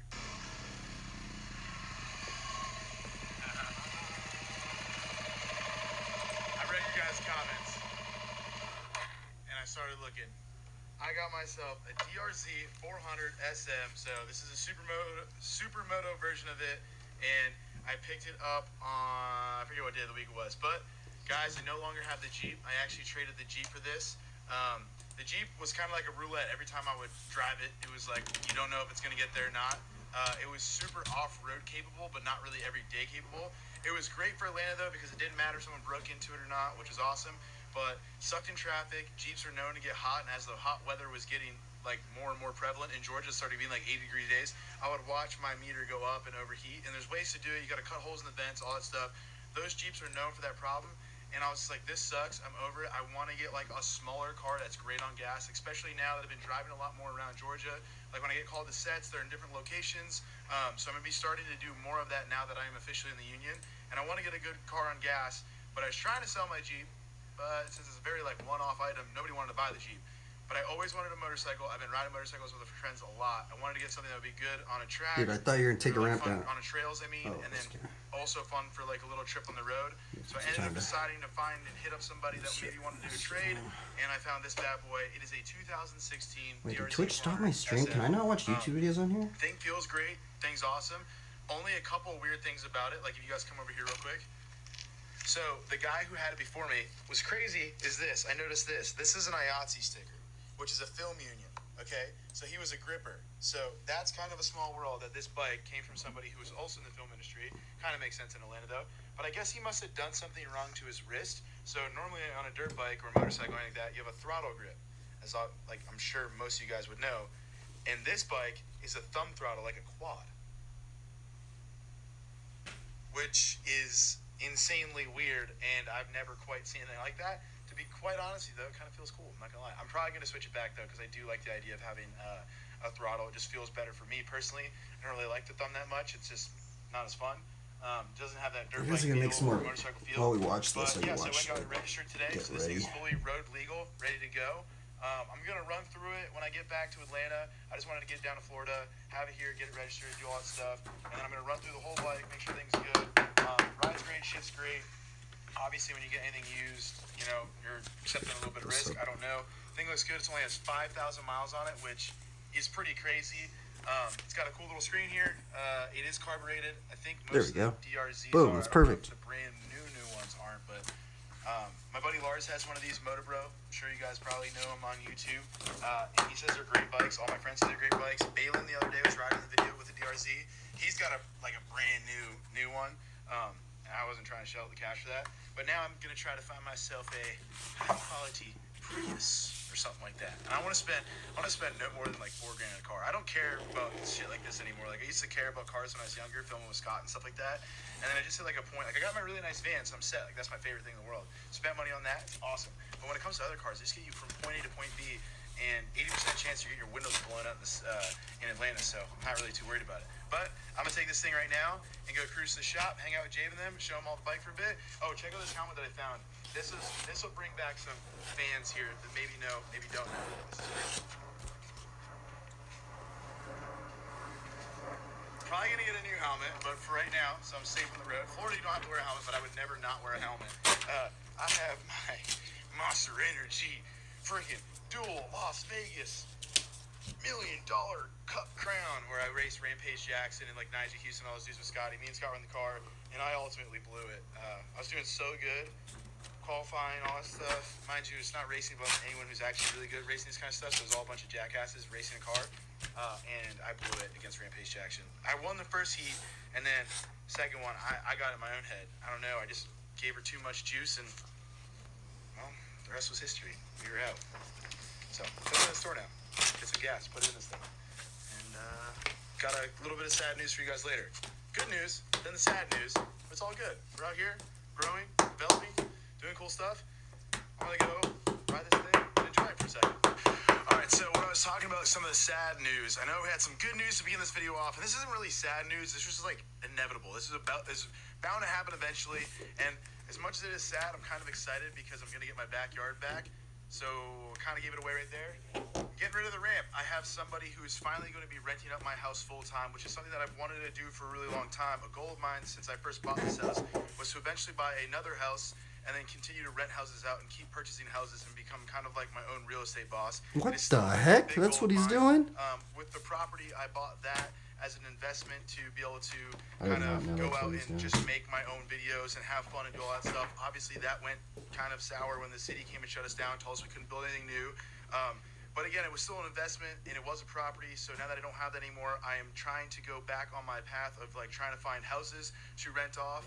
And I'm starting with my actual house because now that I'm staying in Atlanta, I have a close family friend that is going to be renting this house out full time. But they don't want the ramp. And to be honest with you, neither do I. It's a hassle every single year with the homeowner's insurance and all that kind of stuff. It's getting kind of rotted, and the only way to fix it is to be rebuild it. And with the price of wood right now and the fact that I'm not going to be riding that much and no one really rides it that much, it's kind of not the right idea. But I will say I'm a little bit sad because I've had many great memories on this ramp all the way dating from the first days during COVID when Scotty and everyone's back here all the way until now. Again, it's kind of funny because I actually never wanted to build this ramp. I never wanted to do it. It wasn't even supposed to be a ramp that was built at my house. We were supposed to build it at somebody else's house, and then it got built here. I agreed to do it, and I'm glad I did. It was cool, but now it's time to get it back to a normal backyard again. And I'm going to be really curious to see what this place looks like as an actual backyard. So first thing I'm going to do, I'm going to save the skate light because I want to donate it to like friends around the area, maybe even some shops like Juvie Hall or something like that if they want to build like a small little setup. I paid for half of it and I got half of it for free from Skate Light since they're so awesome. There's probably about 60 or so sheets, so I'm going to take these off, put them in storage, and then whenever homies hit me up with some little projects, they want to build like a mini ramp or something like that, I'm just going to hook them up with some Skate Light because this stuff is expensive, it's super hard to get, and I would love to keep a little bit for myself for maybe a small mini ramp down the road, but time to start moving the Skate Light and see how bad this rot really is. So yeah, as you guys can see, I just stepped right there and then took another step right there, and this is what's happening. Wood in Florida doesn't do good. This thing is hurting right now, but take all the Skate Light off, save that because that's like the only salvageable stuff, and then everything else save the coping. Coping's really good. We'll use that for something. Give that to some friends. Maybe donate to like a local DIY or a skate park or something like that.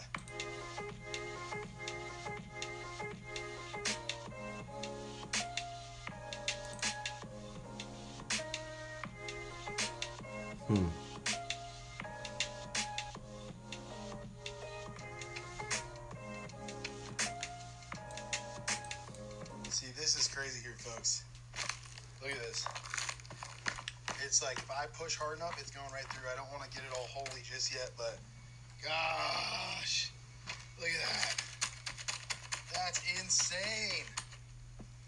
This is the part of the ramp that I hated the absolute most, though, because I hated the fact that there was wood right next to my house, and I was like, yo, that is not a far jump for a termite. I don't know if that's how that works, but I wasn't trying to find out.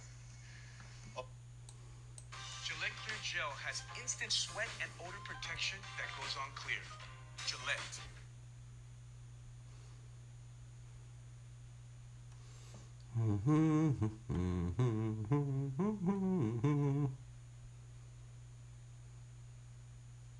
Also, it's Florida, and I've been in Georgia for a while now, so now I got my my kit on, dude. I got long sleeve, not trying to get burnt out here.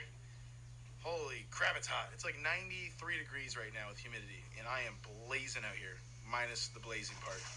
Just hot, just hot. Good old O-Veter. Jabe, Merkel's over there. Same shorts since I saw him last time. Legend has it, he's never changed. That's what he's got.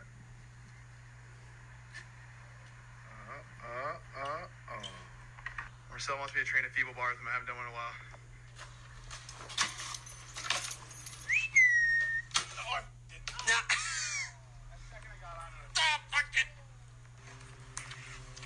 Trash. Hold on, let me get my mountain bike. My MGB. Oh, the eater. I don't know what to draw, man. Just gotta draw something. Wow. Wow.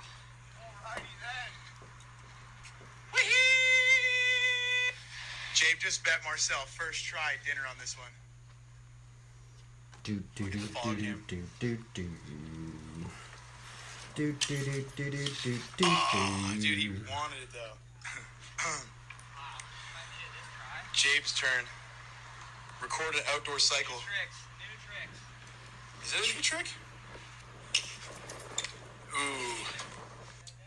Didn't quite have it there, folks. Oh.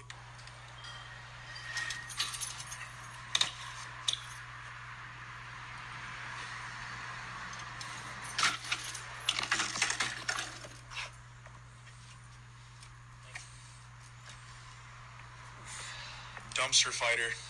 Hit it right there. Damn. Oh. Ooh, oil me up. Ooh. I like this. This is like, looks like, What is that? Is this baby powder? looks like snowflakes. Marcel's gotten into some new habits since I got out of town. Come on, dude. Gotta stay clean. Gotta stay clean.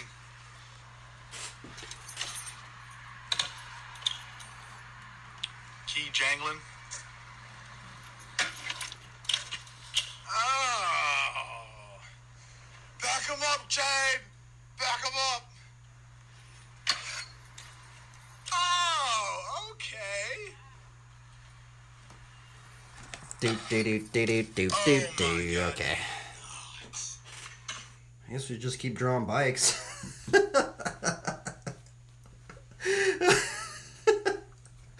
Just kidding.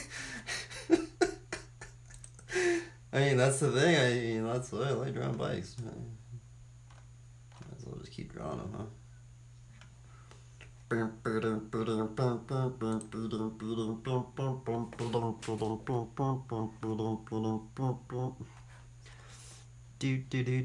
do do do. Do do do do do do do. Do do do do do do do do do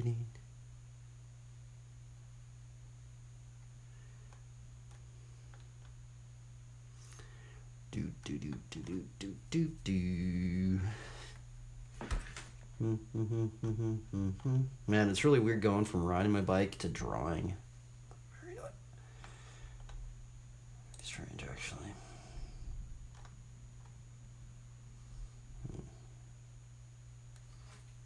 What are we going to draw today? What is the question?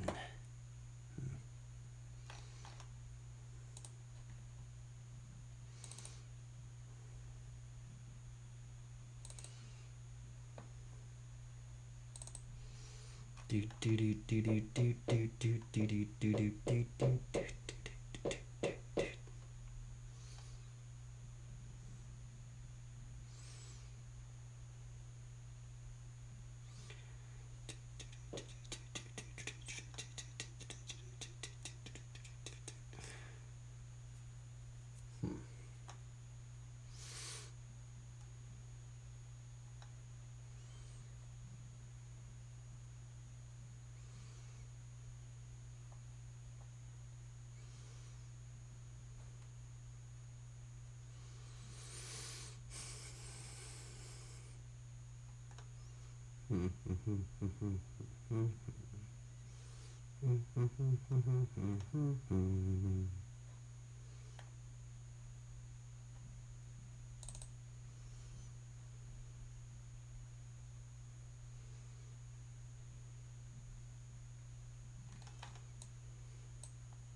This is so odd. I don't know. Maybe we could draw like a knighted chick or something. Yeah. Let's draw a character today, I guess.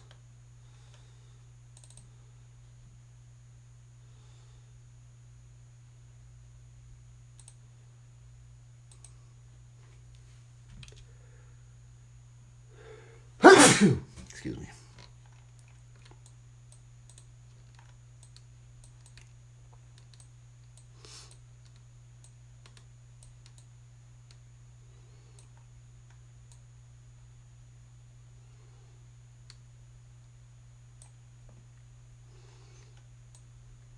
Okay, interesting. Okay,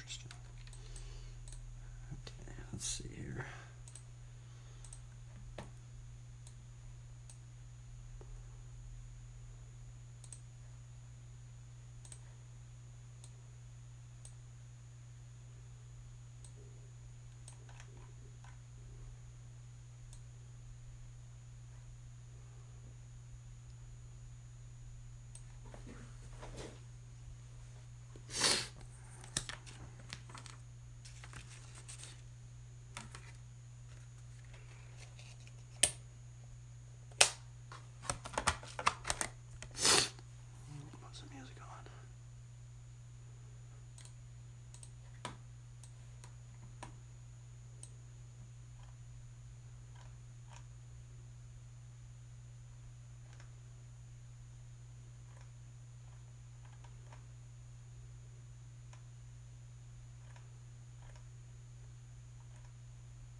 Sharpens pencil up.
Three movable masses. 1, 2.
I'm wondering how would that be?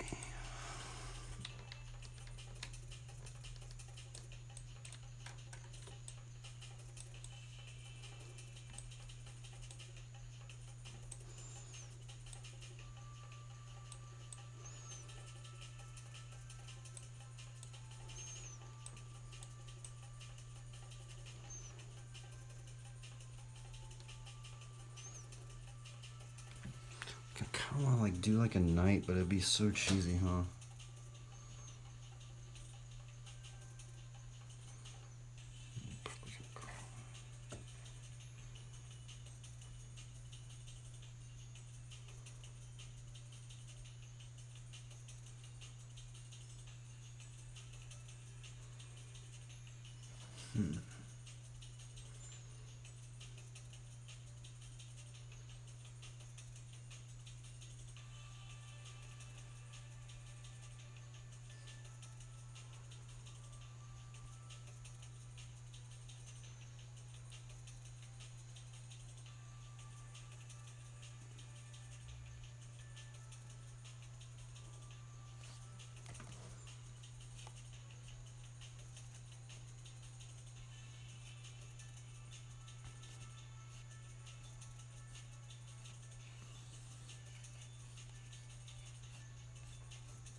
Oh, there's that buckler verse, huh? What's that buckler Bible verse?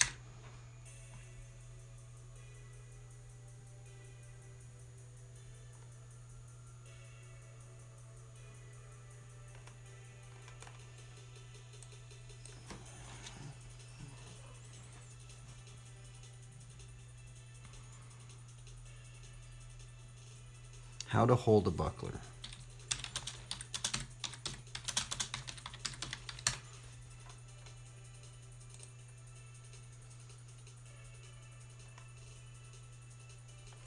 Oh, it's like right on the hand. That's weird. Oh, it makes sense. That's...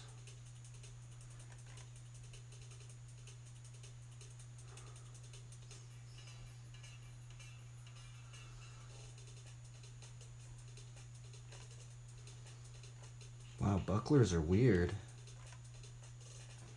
I mean, could I do that? I mean, I think you actually could ride with a buckler.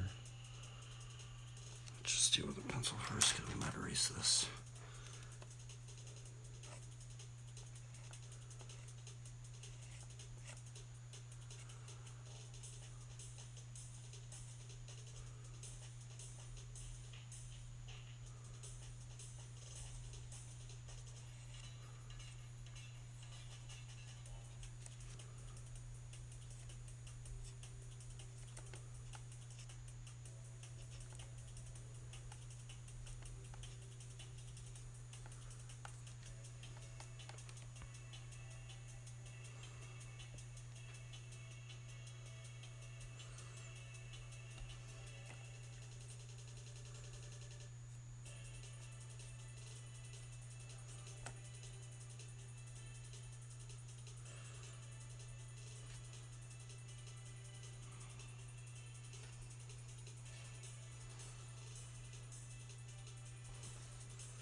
How would I draw that?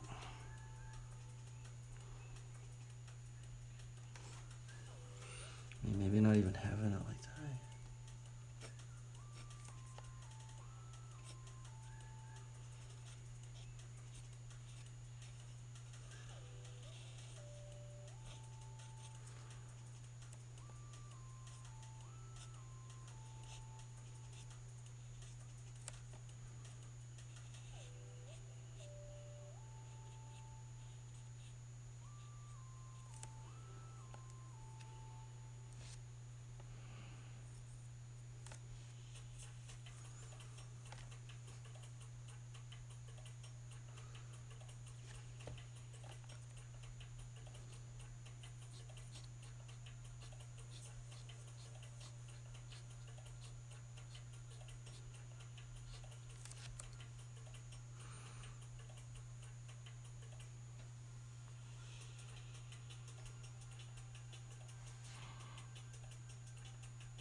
These characters are so weird. I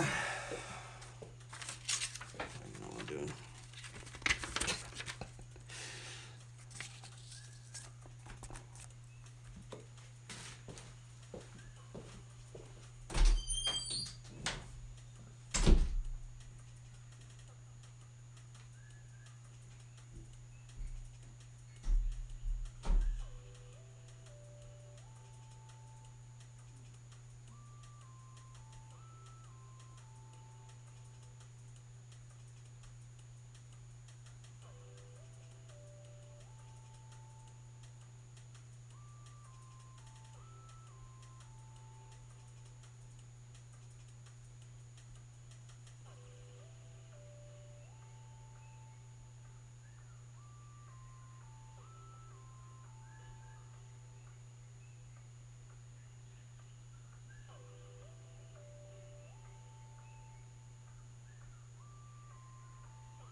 It's like, how do I draw on some of these? I'm like thinking I should try and do like a knight, but it's like, I don't know how we gonna draw this.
This drawing is so weird. I need to just do a bunch of thumbnails.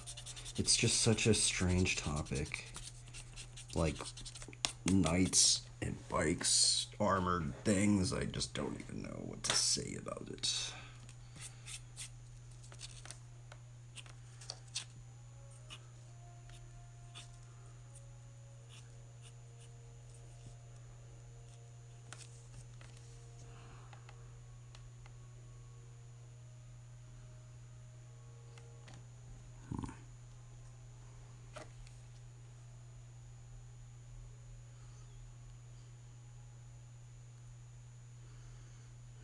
Might work? I don't know. It'd just be so weird seeing it just like standing on there. I mean, I guess I kind of don't like the sword thing. I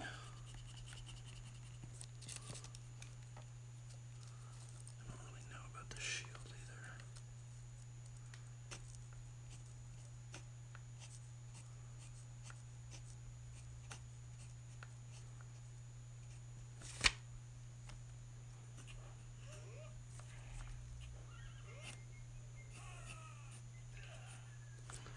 Yeah, I kind of don't like how it's like,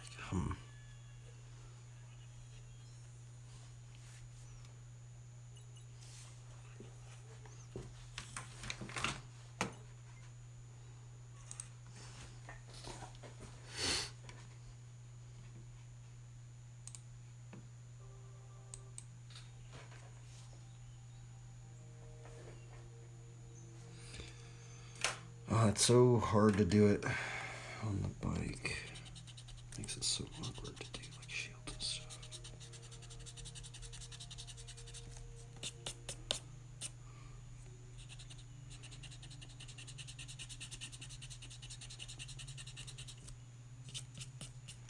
Like, we're trying to think, how would we do this? It's such a strange topic, huh?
There we go. Maybe something like that. That is so cheesy, but it's like, I don't know, it might work.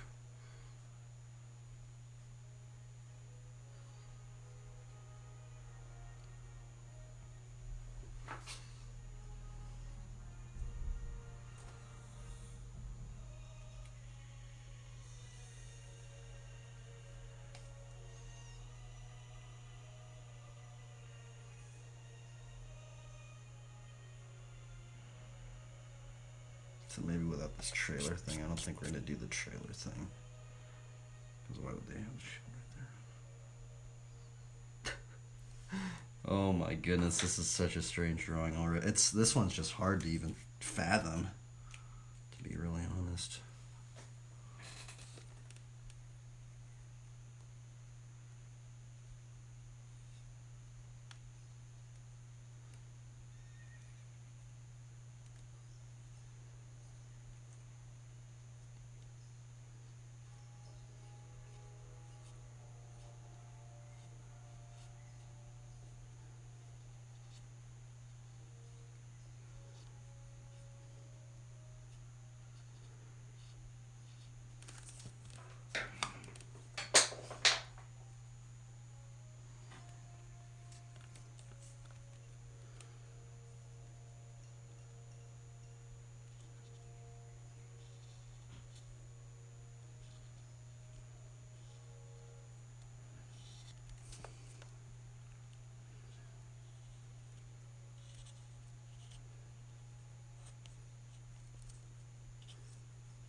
We should do a BMX bike.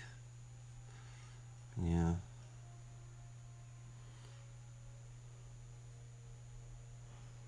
Guess we could do any sort of bike, really, but.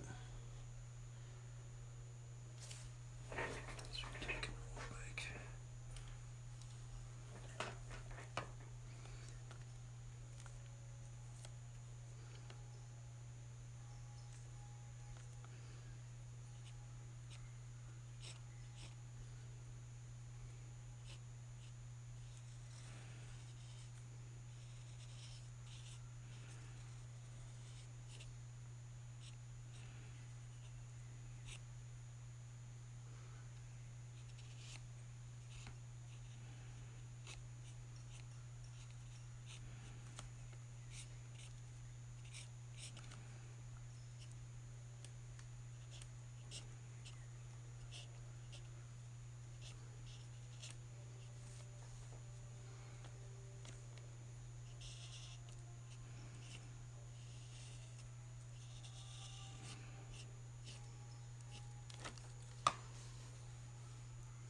Something like that.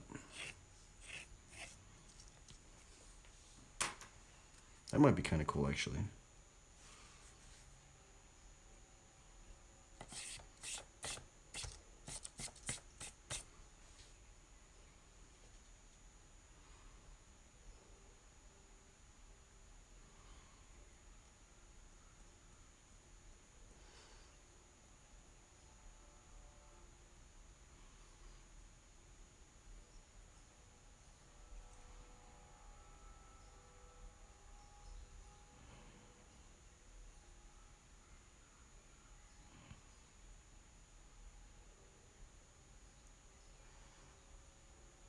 wait, I saw this break time thing on. Oh my goodness. Take that thing out.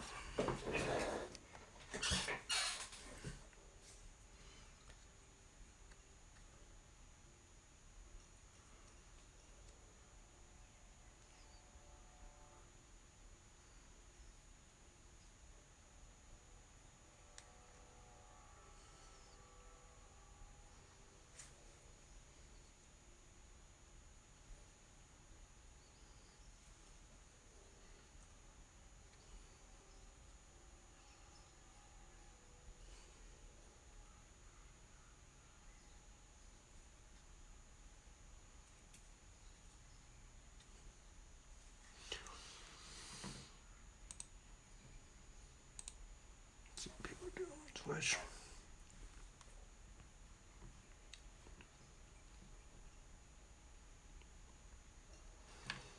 This thing's kind of like pushed. That's why it's all weird.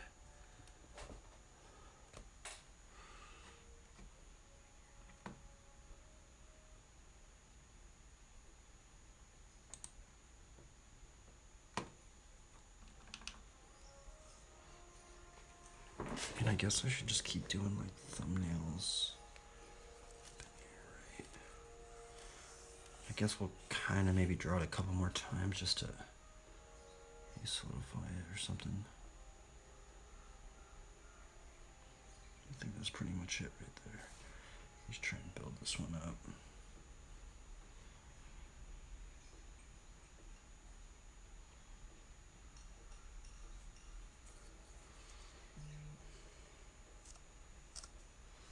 I think I'm going to do this log thing right here. Yeah, I think this one might work out.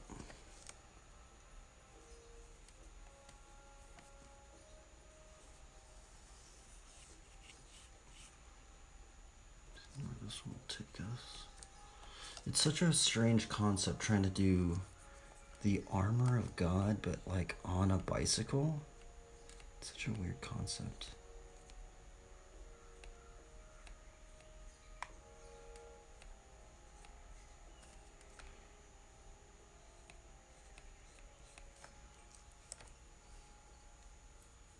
I think it might work. So then we have the helmet of salvation, breastplate of righteousness, belt of truth, boots of the gospel of peace. I guess that could be sandals as well. Sword of the spirit of truth. Or no. Sword of the spirit, which is the word of God. We have the shield of faith. We have the flaming darts of the enemy trying to hit.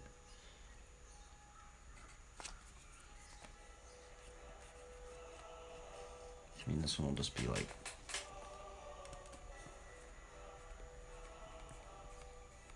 bicycle armor of God. This is strange topic. Have I don't know if I've drawn. I don't think I've drawn a the armor of God bike character. It's such a strange concept. I mean, what I kind of want to do is I want to maybe like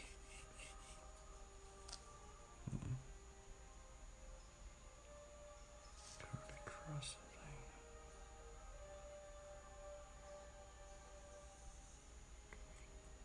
something. Like, I don't know, should I put like a background in it? I think it's like I don't think I am gonna put a background in it. I think we're just gonna take this concept and maybe build it up. Maybe I should just kind of quickly rough it in again, just to practice, right? Just maybe do a little one, couple little ones. Okay, so how we built this one up was we went 3, 1, 2, 3. Belt up the fork. Actually, we figured out she's standing on the pedals, so we split that in half. We know roughly that the bike, when the cranks are normal, it'll be halfway. We roughly know that the human head is about this big. So from here we know 1, 2, 3, 4, 5, 6, 7. 5, 6, 7, 1, 2, 3, 4, 5, 6. Okay, so it's about that high. Let's build the bike up. Head 2. This gets pushed into perspective if there was one. That's actually where the bracket is. We push that over there. Push this up. Put the handlebars. Her pedals are gonna be flat because she's standing up, which is very awkward. Okay, so since she's gonna be standing up on this bike, we're gonna actually have to push her up. So let's see her. Actually, I messed that up because it should be right there. It's actually 1. I messed that up, darn. So it's actually 1. Okay, human head. I guess no, that's about roughly it. Okay, so then we're gonna figure out the line of action, which is a simple pose. This is where the head is supposed to be. We have the torso, which it should be roughly 2, 3, 4. This is where the pelvis is.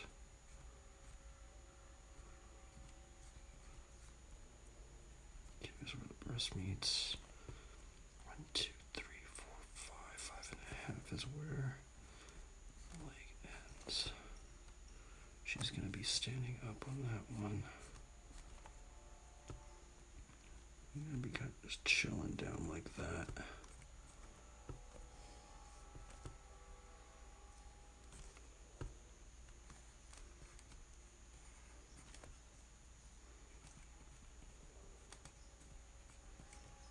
And then she's gonna have the sword of the spirit.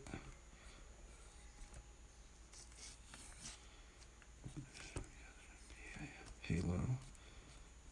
Plants going all around her.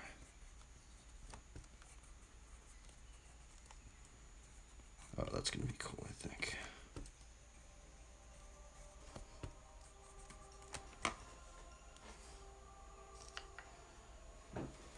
Wait, did I change it to art? Let's see here. I think I should be streaming the art section right now.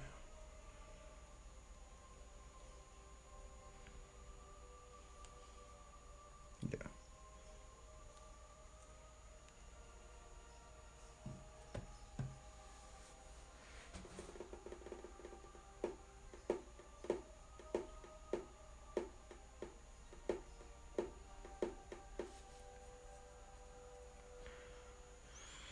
So I guess with this one, the head size is the one we have to think that. So we have to think that this is actually going to be the proportion. The figure. Just have to remember that.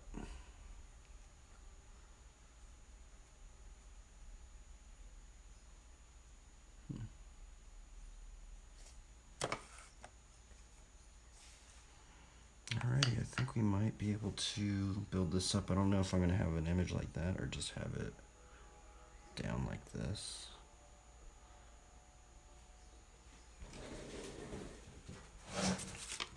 Yeah, I probably should, because that figure's going to be really tiny. I think we're actually going to do one maybe with the paper that way.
Dude, that's like the wild thornberries thing.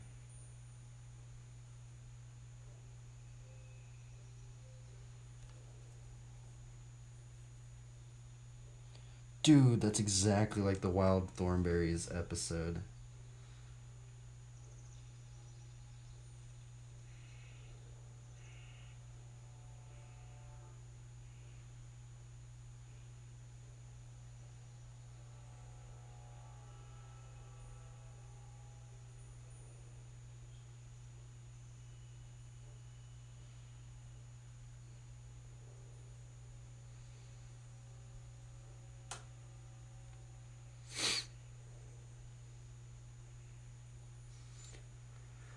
Ah, we gotta keep focused. Draw this. This is such a ridiculous. Oh my goodness. I don't even know. Like, I'm like hesitant on trying to even do this one. Like, I'm literally gonna draw the armor god on a bicycle. It's like just so weird. And it's gonna be like a chick hair. Oh, it's just so. It's either gonna be super cringy or it's gonna work out. I think it's gonna be really cringy, but. At least we can try and attempt to. I mean.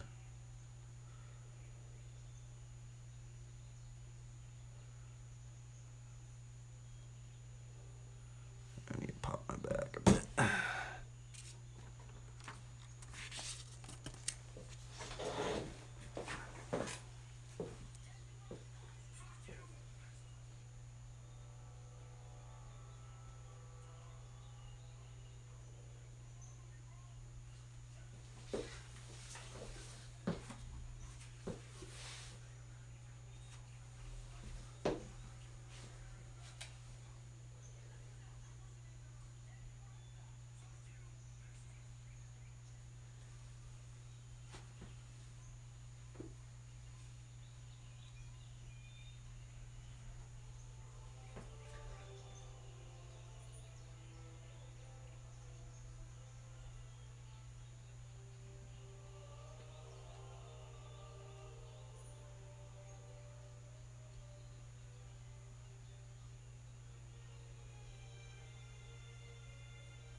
Oh, fudge.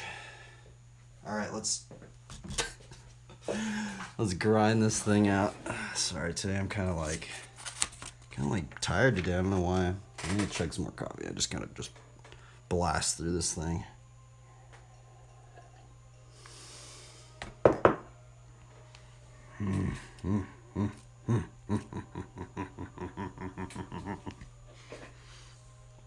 It's also, this one's really cheesy. I don't know. I don't know if like I should just. I think I'm at the point where I've just wasted so much time just thinking like, should I do this one? Should I not draw this one?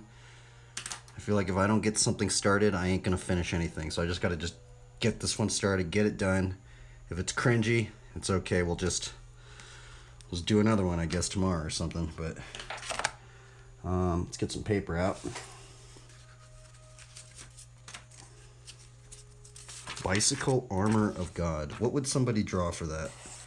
That's such a strange topic. I don't think I've ever done a bicycle, because normally I do just like the armor of God thing, you know, like the knight. But like on a bike, that's just weird. But it might work. I don't know. I think I'm gonna have. So it's either I could draw it like this, or we could draw it like that. I don't know how. I think we're gonna draw it like that. Do a piece like this.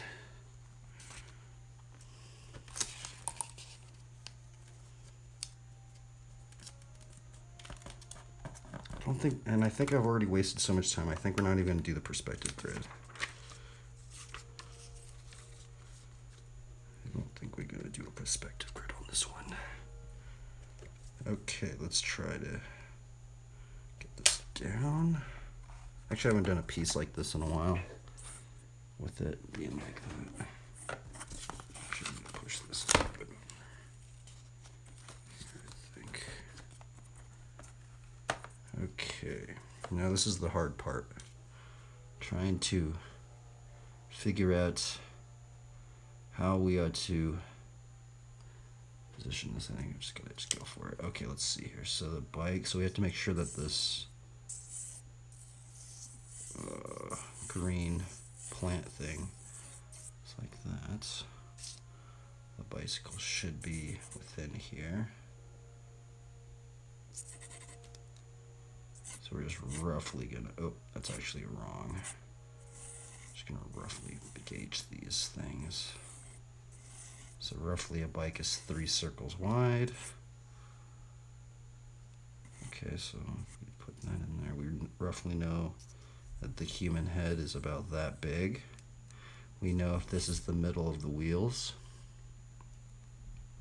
that this is where this next proportion is going to be.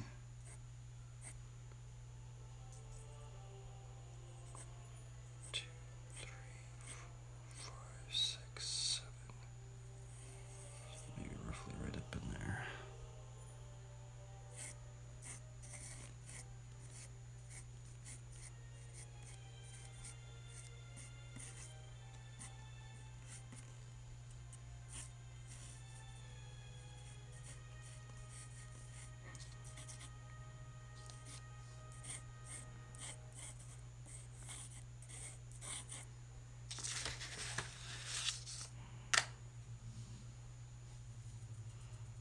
Alrighty, let's draw this out then, maybe.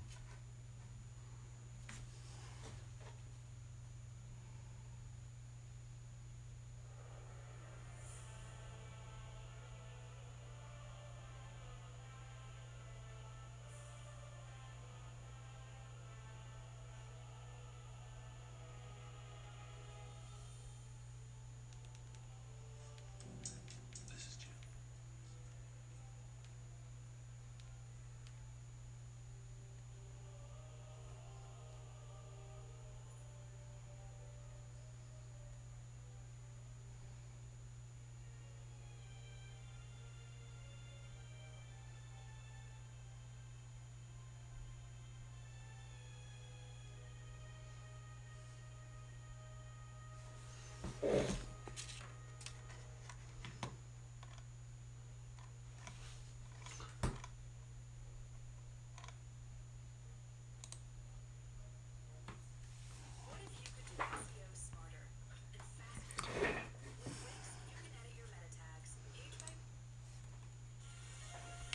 Let's just grind this out.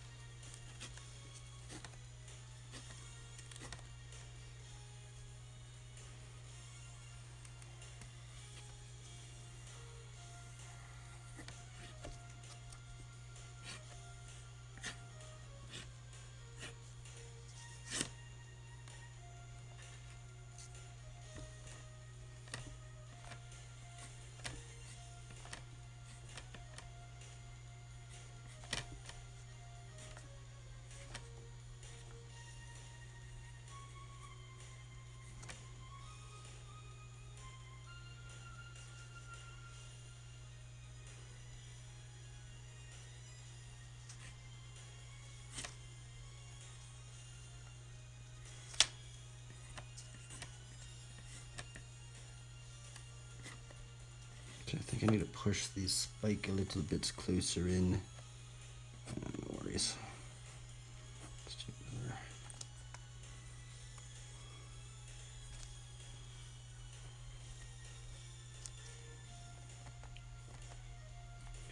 Try to push these handlebars a little bit more like this.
I got these proportions wrong. Let's see here. 4, 5, 6, 7. Oh yeah, it's actually supposed to be 7.5. And it actually should be up in here.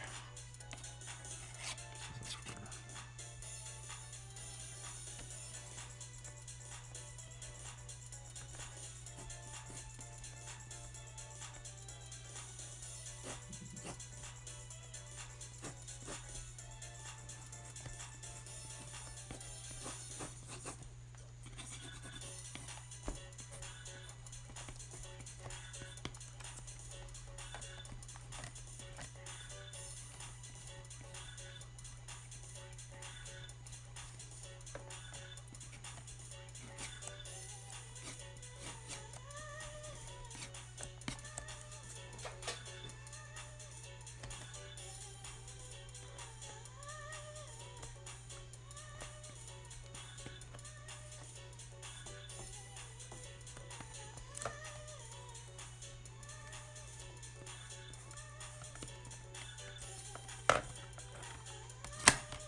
got the product. Fiber designers have got the perfect packaging. Together, you've got the full package. Find packaging design experts on Fiverr.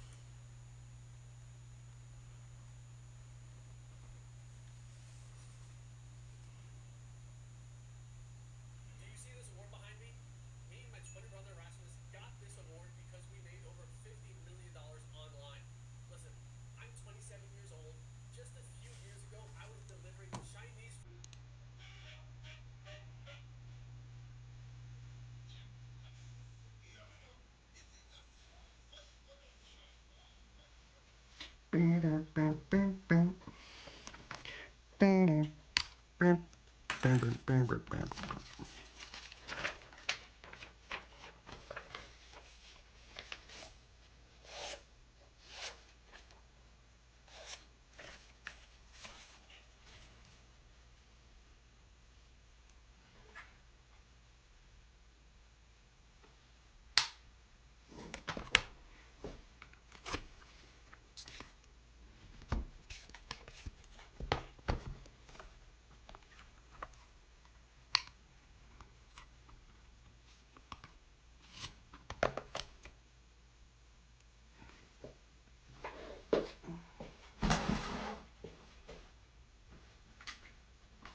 Oh, why am I tired today? Come on. Oh, why am I tired? I'm gonna just grind this out. Let's grind it out. What is wrong with me? Why am I tired? I should not be tired right now.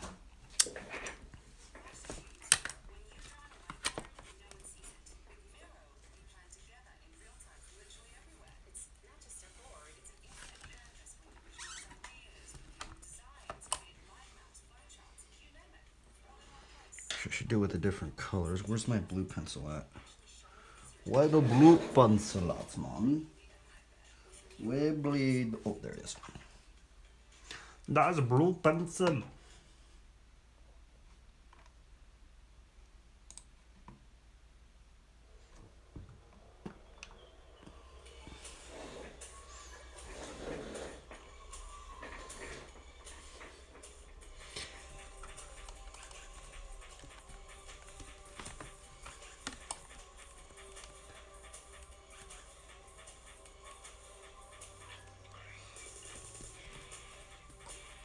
I'm gonna push this brake just. Actually, I should have just pushed it.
I actually need to push this. Let's see.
Nice.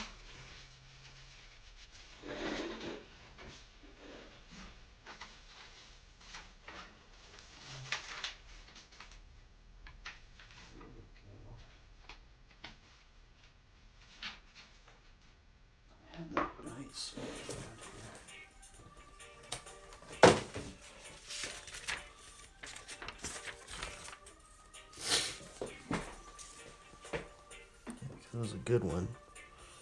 Remember.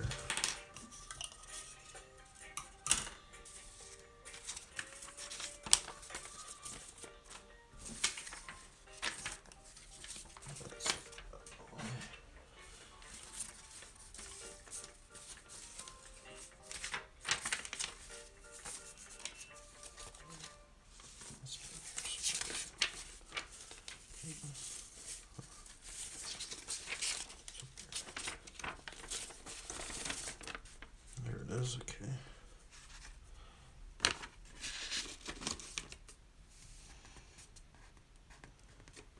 Join me in the famous 24-hour challenge. Start by cooking lasagna. Skip the rinse and load your dishes. 24 hours later, when your dishwasher is full, finish fine, clean your dishes. If the stains aren't gone, your lasagna is on finish.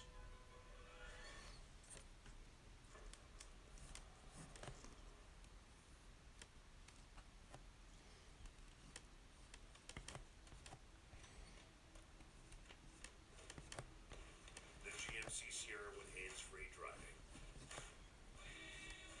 Yeah, it rocks. Step up to GMC with 0.9% APR for 5 years and no monthly payments for 90 days on 2022 Sierra light-duty crew cab models.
Okay then.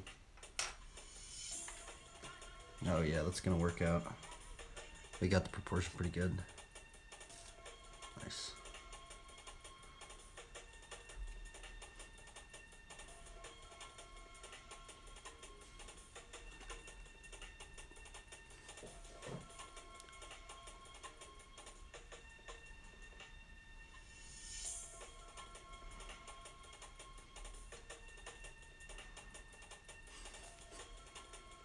Yeah, I'm digging it.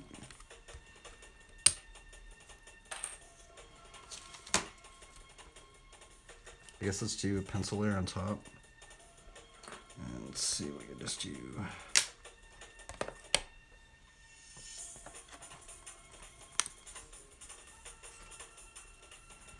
This is like the first like bike night I've done. It's kind of strange. I really did a bike night, really.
Renslayer.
This year, Bunny Slope will undergo a complete rebranding. I just hired a freelance brand designer on Fiverr. He's got lots of experience.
Oops. Oh, fudge.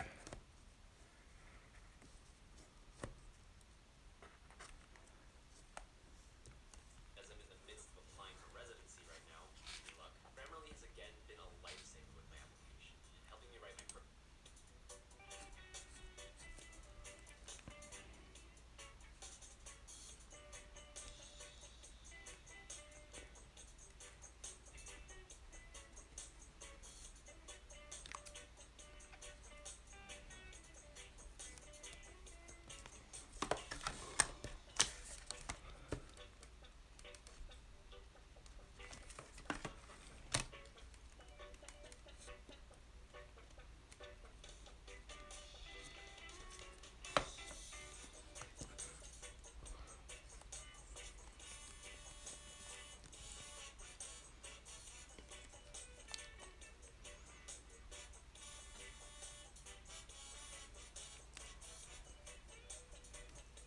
Ayappa.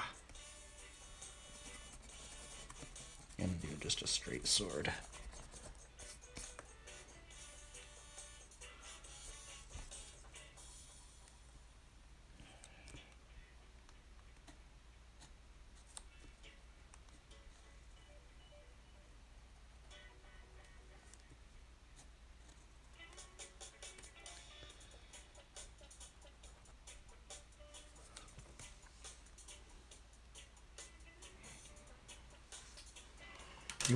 Once I get it started, I think the hardest part is this beginning part. Is just like getting the idea, getting the proportions, making sure if it's gonna even work.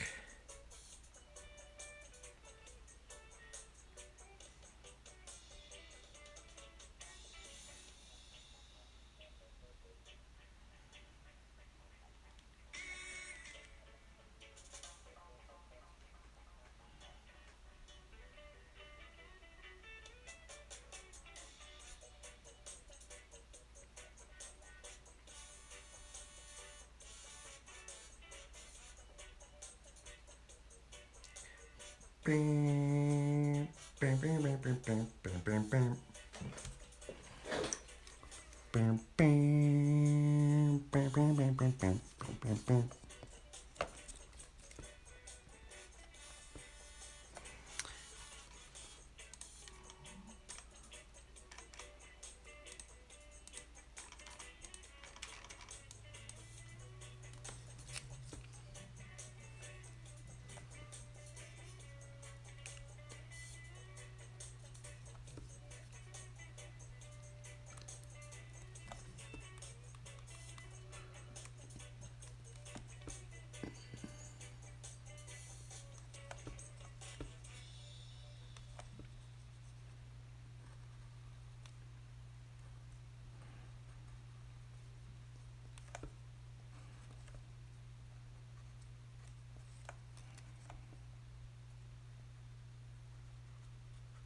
Ever wondered what would happen if you actually sat down and talked with missionaries from the Church of Jesus Christ of Latter-day Saints? Well, the answer depends on you. I kind of messed this wheel up. I don't think it's in the middle. I guess no, it is in the middle. Yeah, it's right there.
Gosh, I'm like so confused right here.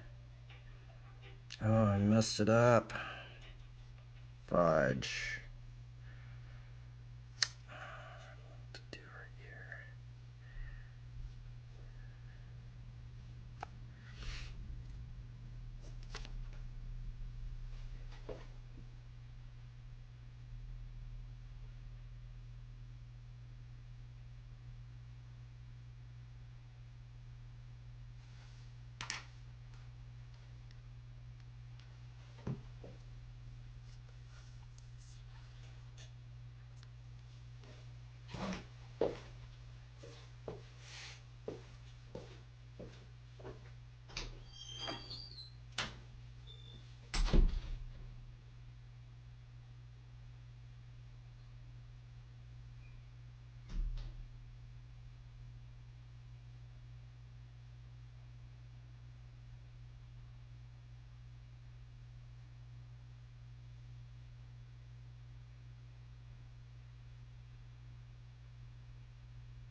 Add a little bit more to your wheel.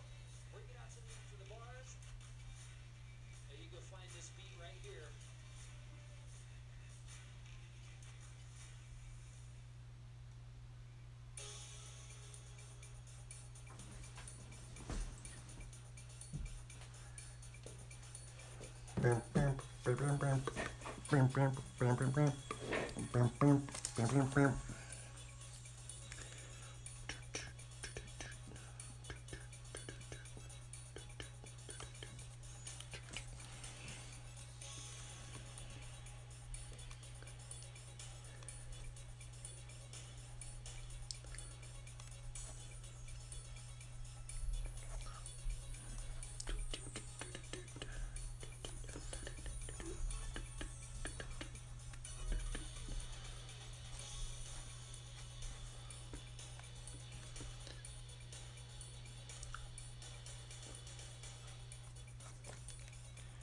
I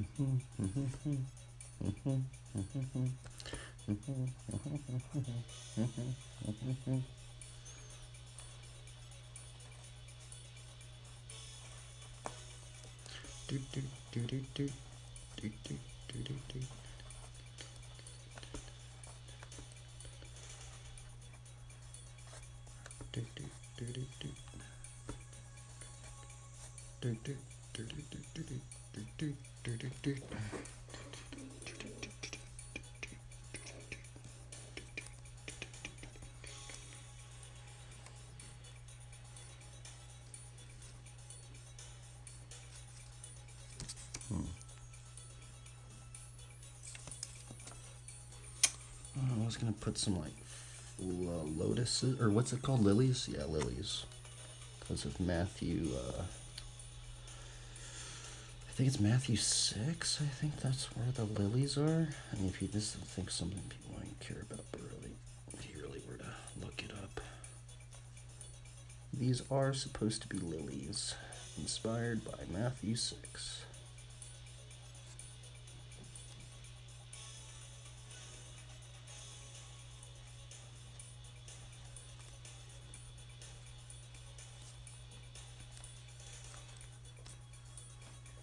That looks weird. I don't know if I really dig that, but it's okay. At this point, I've wasted so much time. I just got to get it done. I literally like wasted like so much time just thinking about what I was even gonna draw.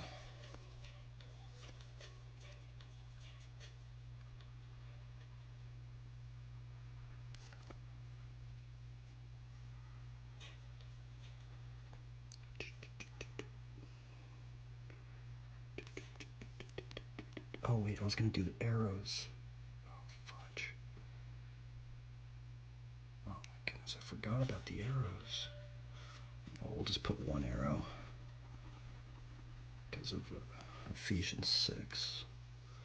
Yeah, something about the flaming darts of the enemy.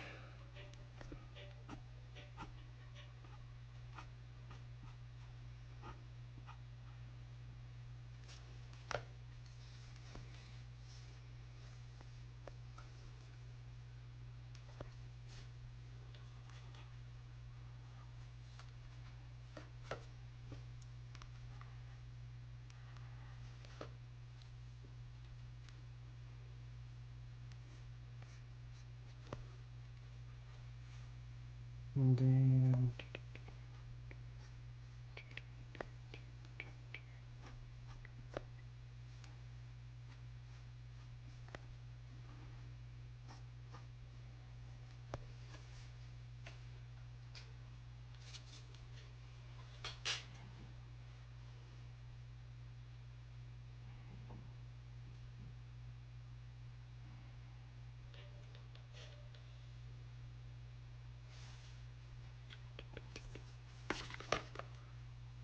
do do do do do. Ding ding ding ding ding.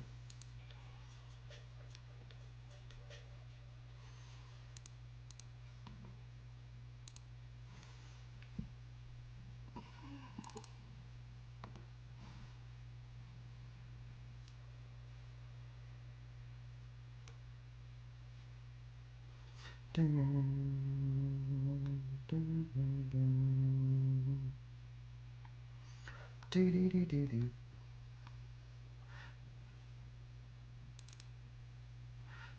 Do do do do.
Do do do do do do.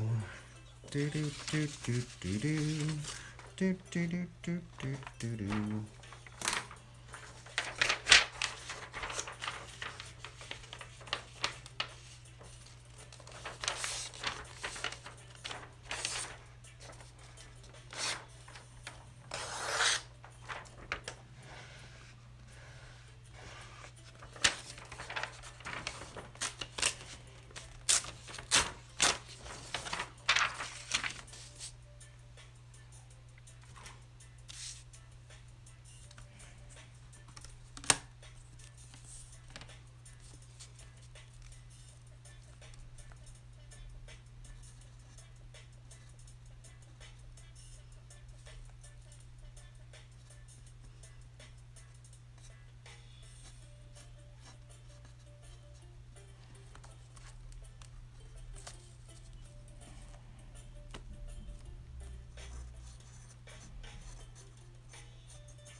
As you age, your world is getting smaller. You lose your friends.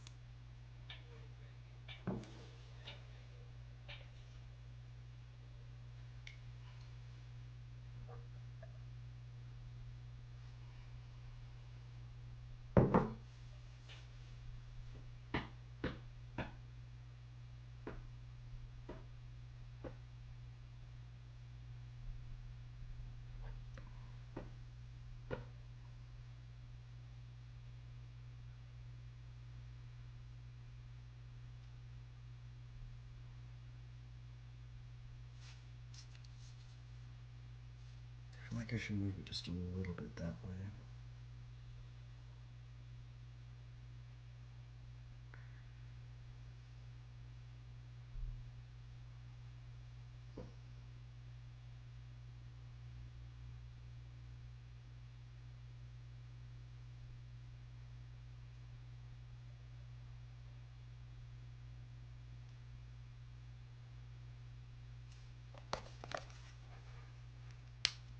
BMX letter. I think I can actually push it a bit down. I guess I could write the verse right here too. We might as well do that right now just to see if it fits.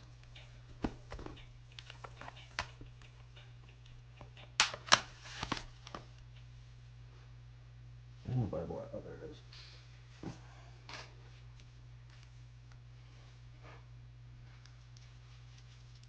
Ephesians 6.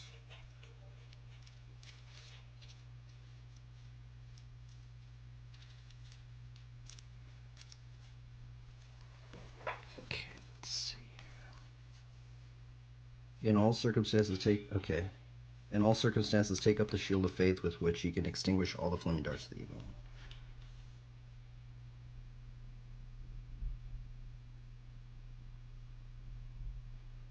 Therefore, take up the whole armor of God that you may be able to withstand in the evil day, and having done all to stand firm. Let's put that one.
Stressed out? Time to refresh your rhythm with Trident.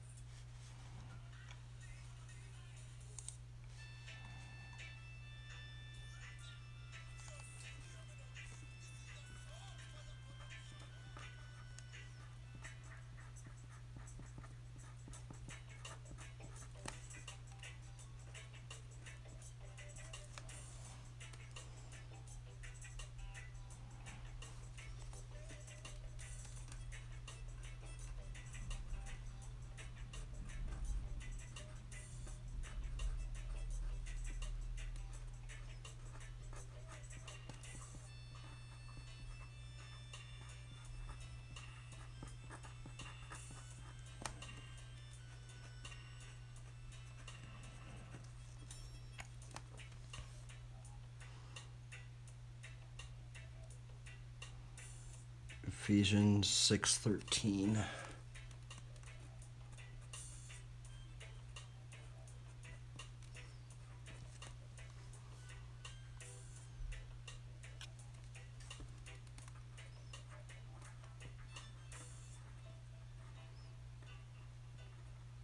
Oops. There we go.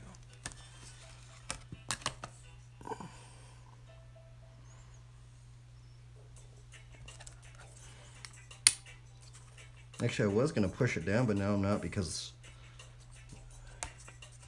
then I can at least get the verse in it.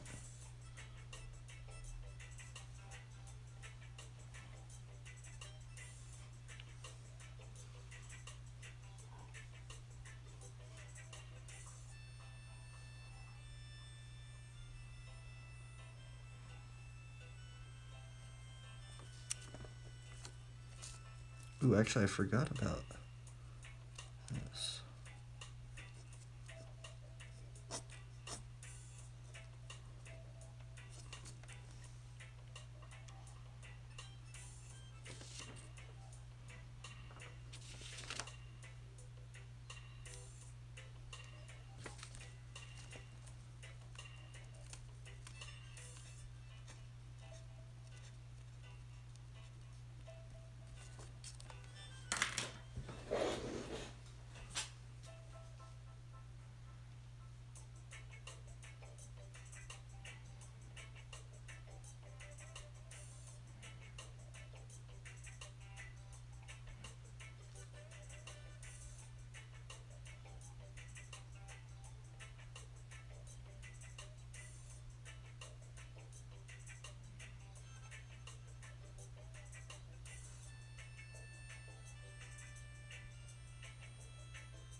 I'm going to let you in on the best time of the year to save money. Are you ready? It's all you. But I also want to treat myself to restaurant quality food. One of the things I love about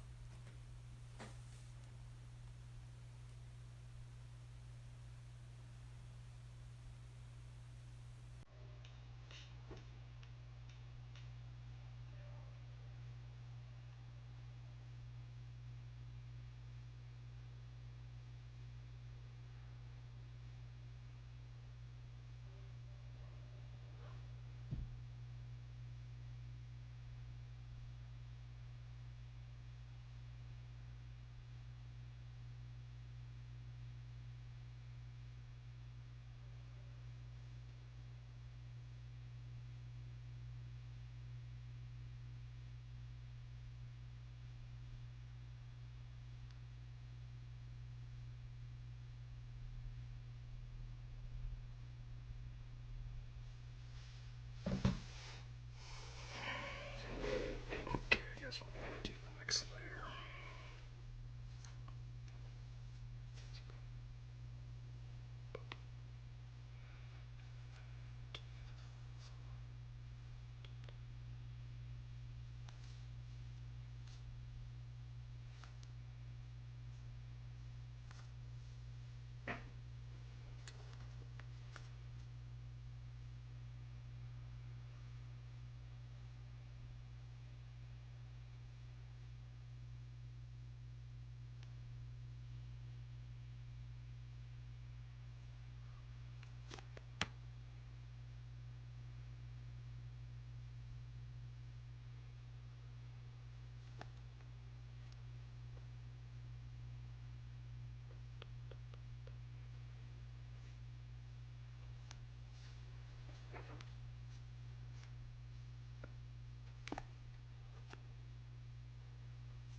I think I got that wrong, didn't I?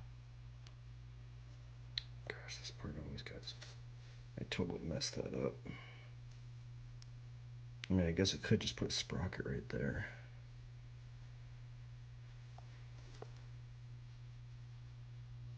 Okay, I think let's do the next layer, because I broke out of this one.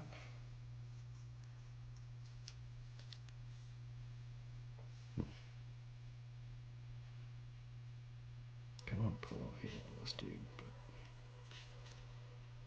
I think people would be like, why is there a halo on a squirrel? I think it just looks so cool, but I know people would be like, that's not right, so let's not do it. But it would look cool for sure. I mean, squirrels do hunt snakes. Maybe that's what I should do. Actually, no, maybe.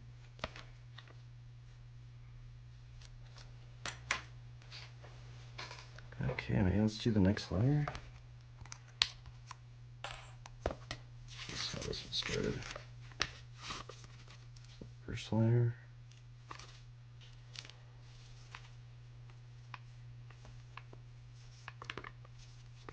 And we changed it a lot, huh?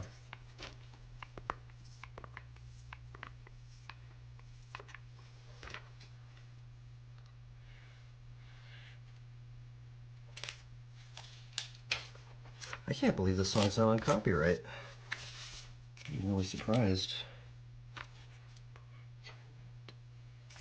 This is actually pretty, like, there's a lot of views on this song and it's not on copyright.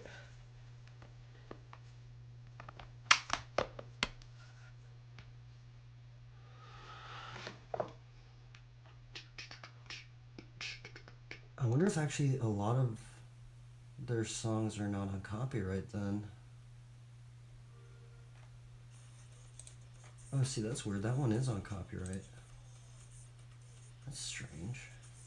I like found one song that's like not on copyright.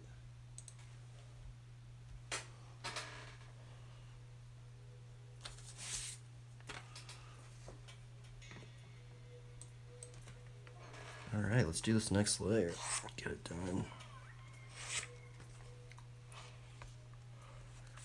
Kind of want to ink it, but I know I'm just gonna get frustrated, and I was already frustrated earlier, so I don't know how you guys ink, man. Inking's so brutal, dude. Just always gets me frustrated. I'm just gonna do another pencil layer.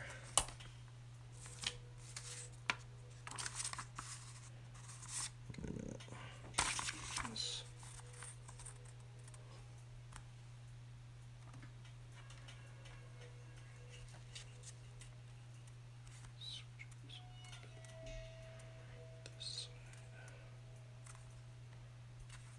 Oh, it's actually, you know what, I guess we'll just fit it like that.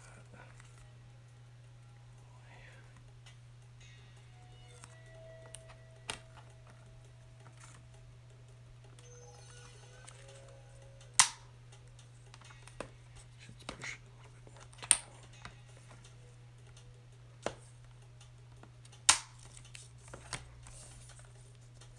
I'm actually gonna tape it because it's gonna move on me a little bit.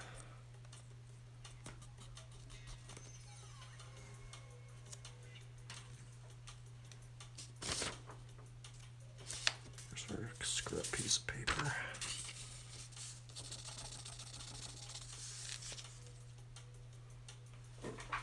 Alrighty, well, let's see how this layer turns out. Maybe I should just try and ink it. Let's just go for it. Let's just go for it. Why is this so bright?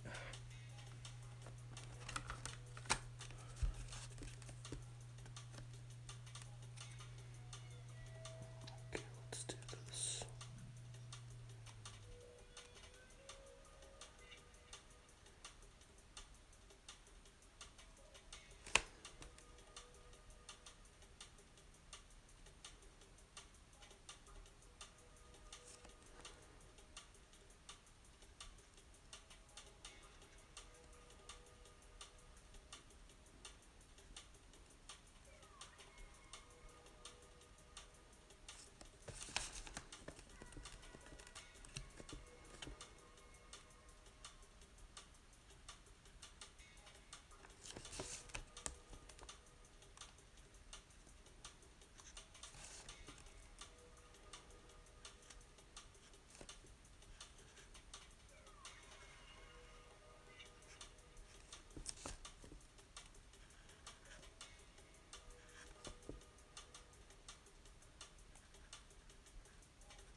some lines up in here.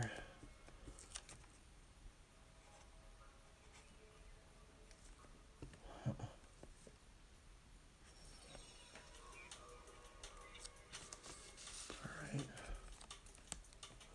Got that one down.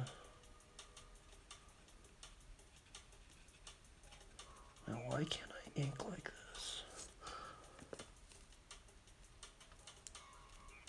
So I wish this was an ink layer, but every time I do the ink layer, I mess it up.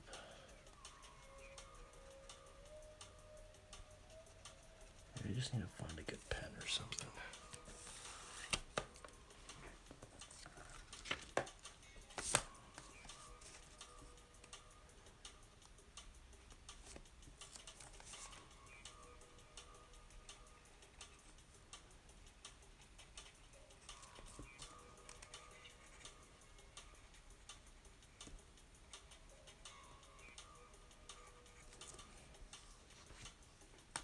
Shoulder pad. Got this shoulder pad over here. Now we're gonna go with the breastplate that's in here.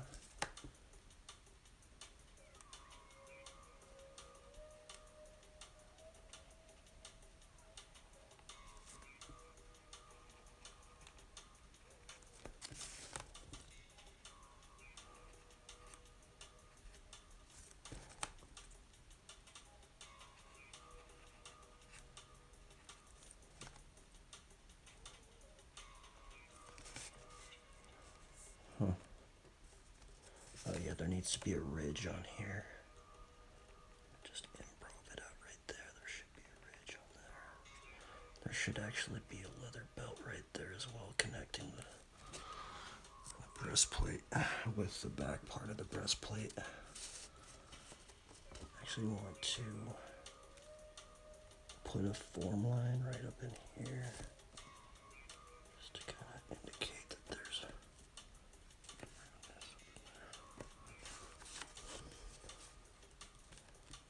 there actually should be another plate underneath here, but let's put another like little plates.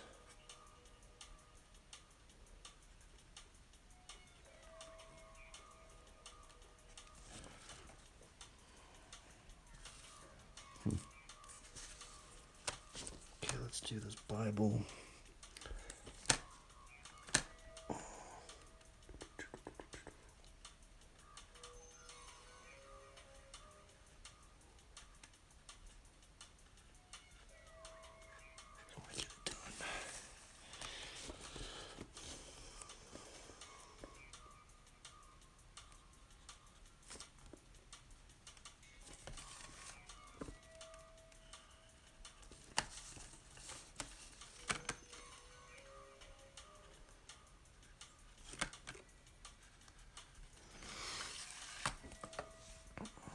Yeah, my hand gets sore.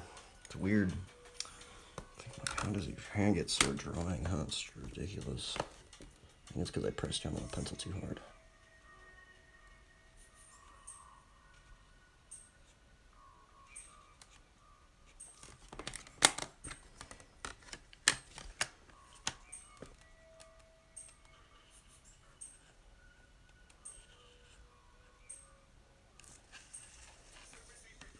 Oh my goodness, there's a commercial. Dude, the commercials always like mess me up, especially when I start inking. It's ridiculous. I've like been inking and then like a commercial come on, I do a little scribble. Oh my goodness.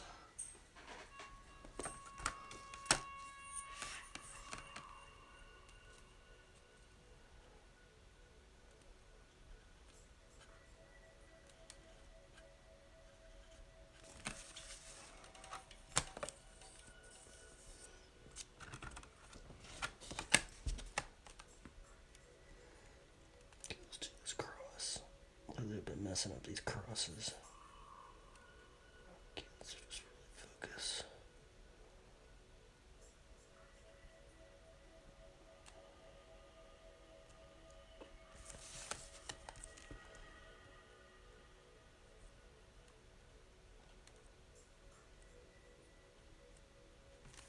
There we go. Now I'm kind of getting messed up. It's okay. something got messed up in there. Oh, okay, that's why.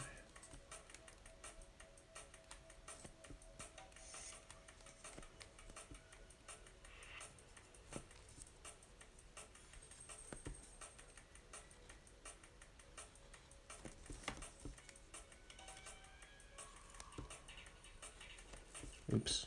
Darn.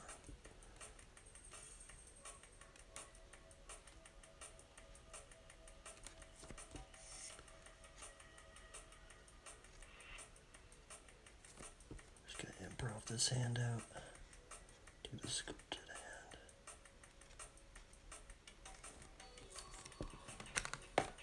Oh, I think I messed that up big time. Botch. Hey, bro. God, thank you, man. God bless you too, dude. Hope you guys are doing good. I appreciate the blessing, man. There's actually this one scripture that reminds me of. I think it says something like, "He who blesses will be blessed in return," or something like that. Do you remember that one? I think it's like in Proverbs or something. Or like, or maybe it's like, "He who waters will himself be watered." Might be like that one or something.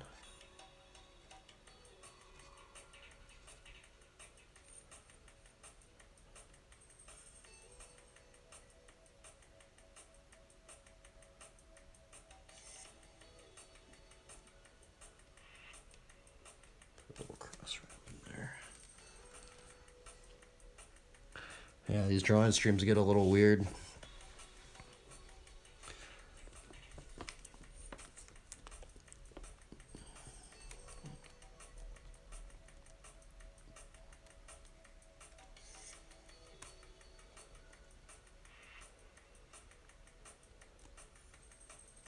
Trying to draw like an armor of God. This is actually the first armor of God. Actually, maybe not the first, but like the first like one I'm actually like committing to, like the armor of God, but like on a bike. Very strange character, but I think we're giving it a go.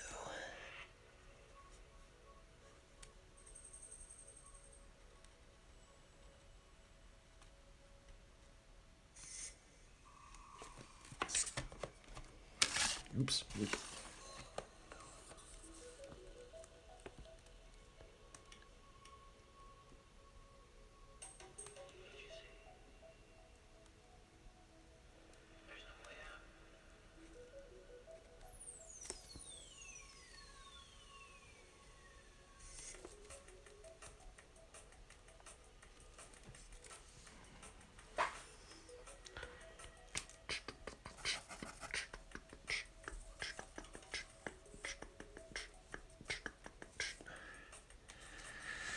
Okay, I think I need to draw this bike. Actually, I want to like work.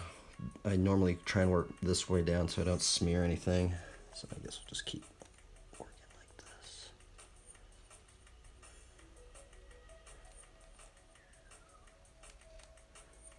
This layer is a little bizarre because like you can just kind of like almost sing with some of these like lines and stuff. There is some stuff I'm starting to improv. It's very interesting to do that kind of stuff.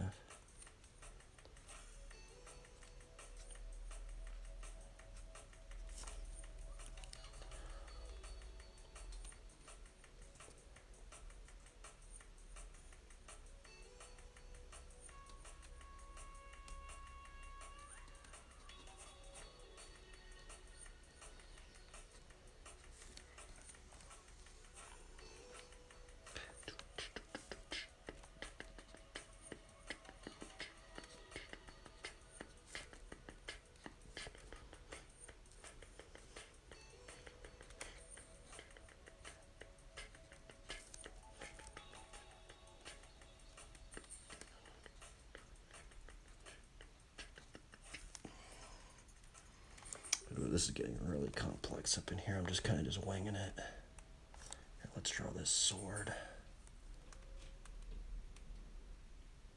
I think it's more like a saber. Well, a saber is a sword, but... No, another commercial. Ugh.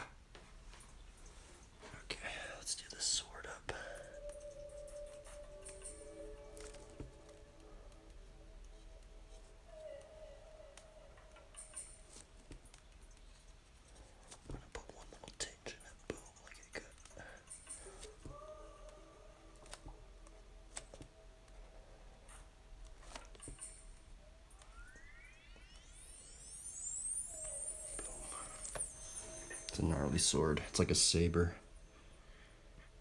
Sword of the Spirit. That's like a saber looking one.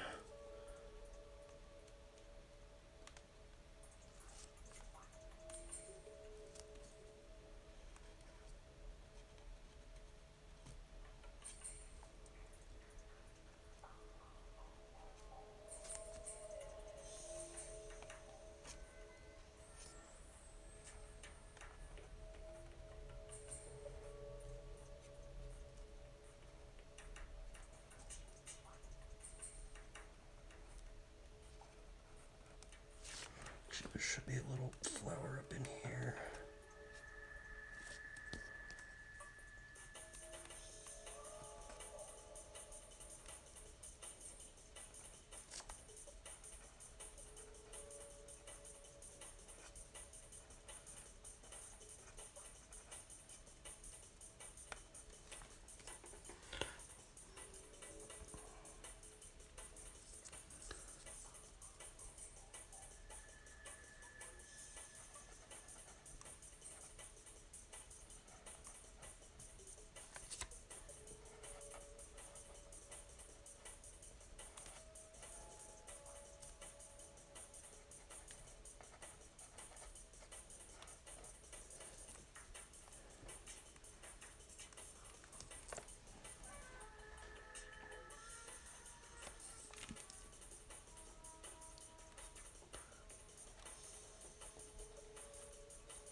Oh, it took a long time to get that sword down. Got it down though. I almost want to put the little wings up in here, but it's okay.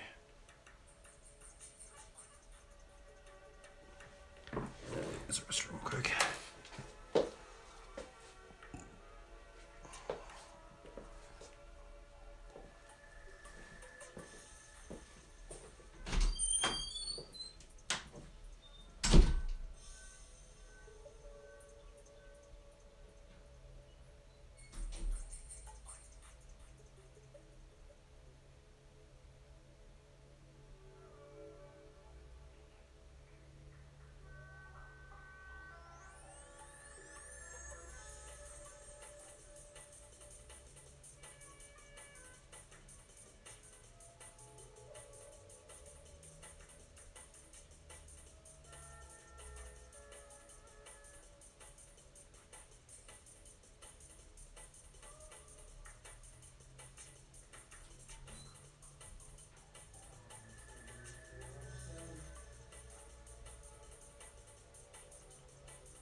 Why is it so hot in my room, man? I guess not that hot, but. Oopa. Oopa kappa, oopa kappa, oopa kappa, oopa kappa, oopa kappa, oopa kappa.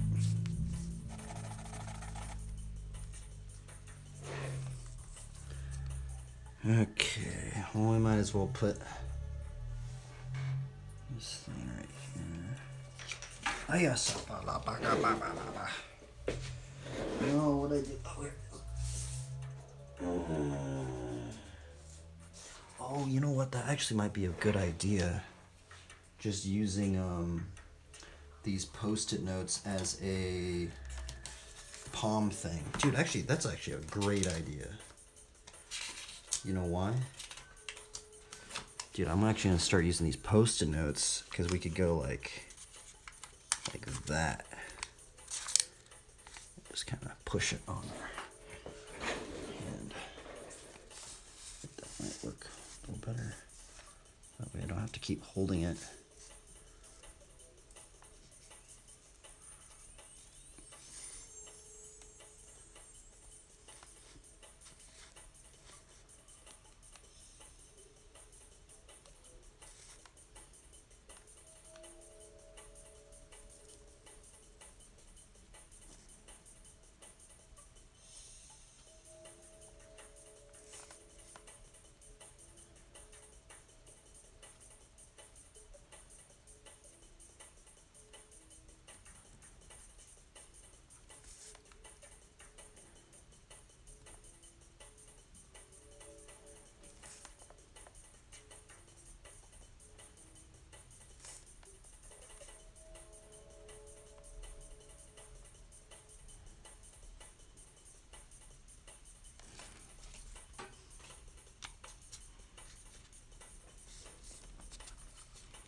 Sell with Rocket Homes, and you can get up to $7,000 back after closing. Nice. And buy with Rocket Homes and refinance with Rocket Mortgage, too. We're almost done. We just gotta get it done. Come on, let's do this. We're on the home stretch.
Oh my goodness, that wheel's totally untrue.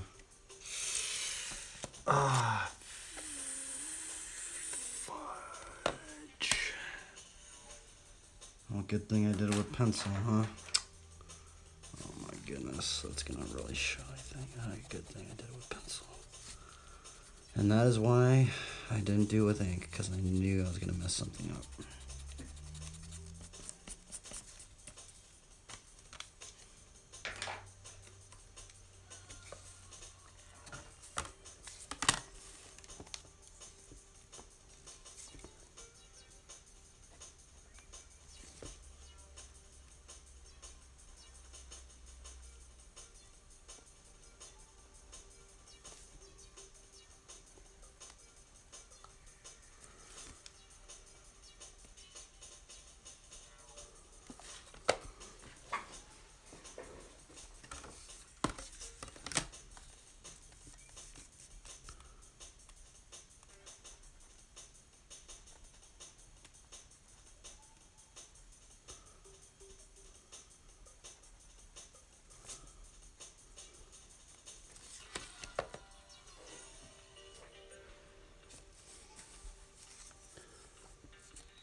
die.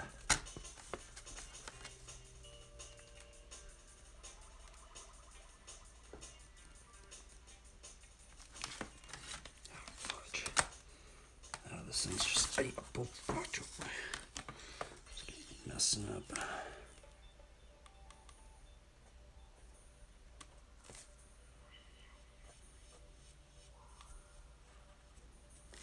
Almost finna getting me messed up, homie. Oh, come on, come on, come on. Oh man, I just.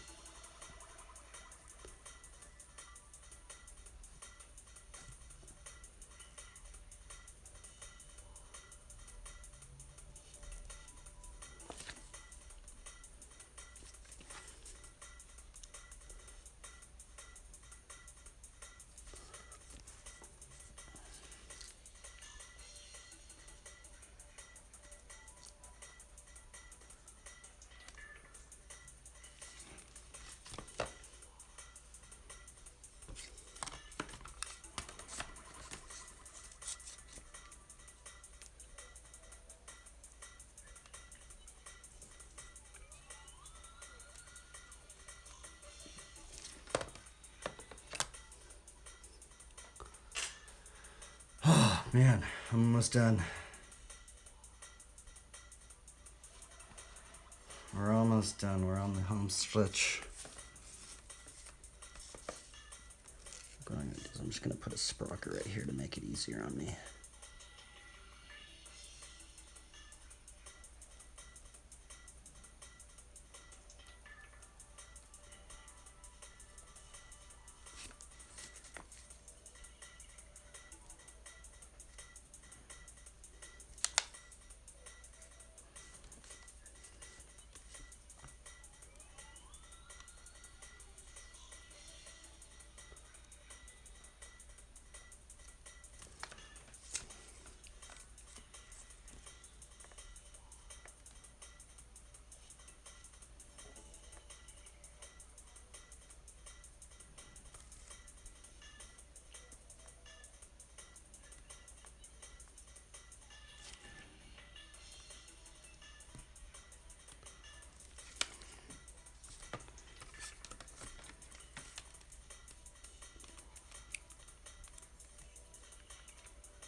think that pinky's all weird, but it's like, oh well.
I found it.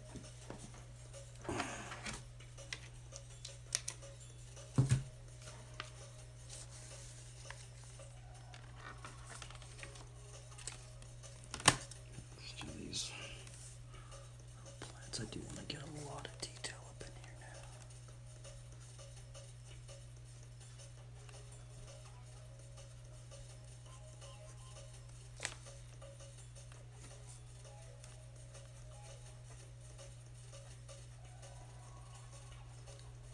Guess we can do that after.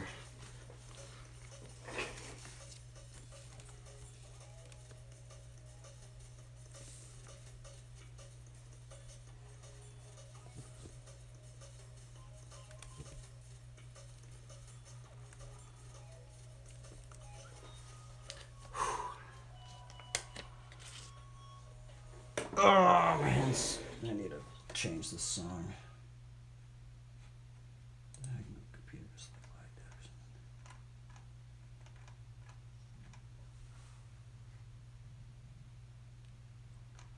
Dude, all this, there's so much stuff that's like on copyright.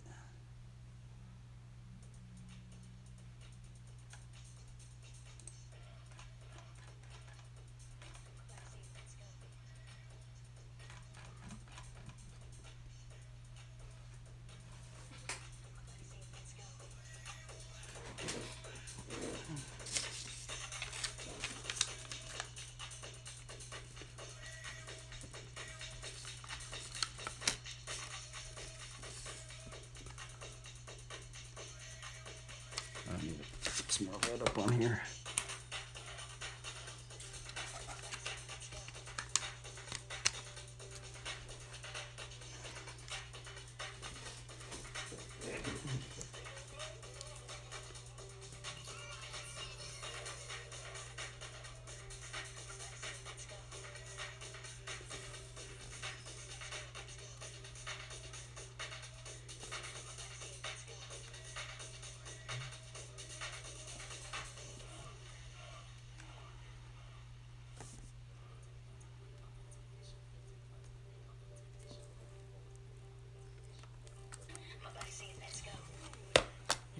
Cringy song.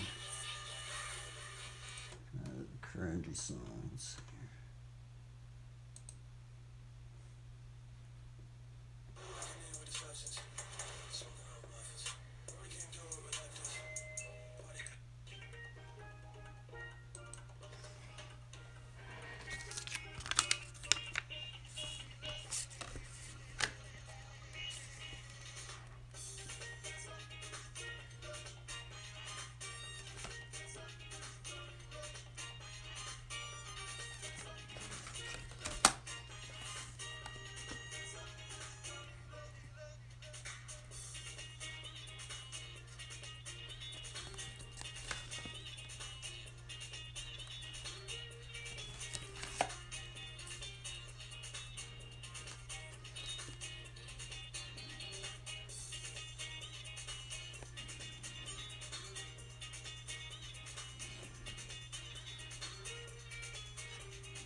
was totally off. Oh well.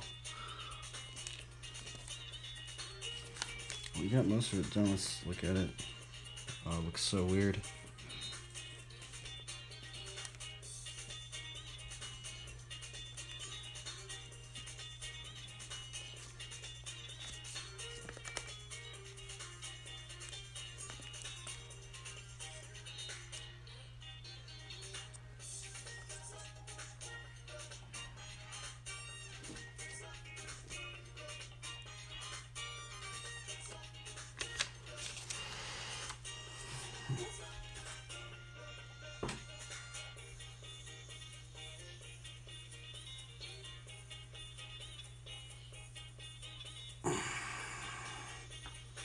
One Punch Woman's streaming. Let's watch her stream. What are you doing? Let's see it.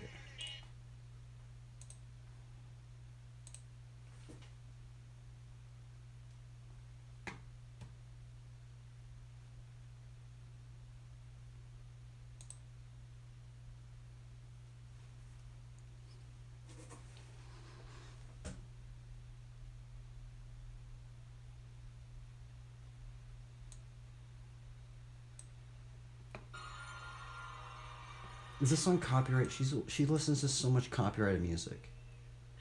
So weird. If you guys don't know what Eurovision is, it's like a competition between all of the European countries. And they pick one song. So they have like a nominated band, I guess, and they pick one song to like present. And then they have to choose at the end which one is the winner. And people vote on it. So the more entertaining it is, the better. So some of them are so weird. I'll show you the winner. They're actually very famous now, but I'll show you after.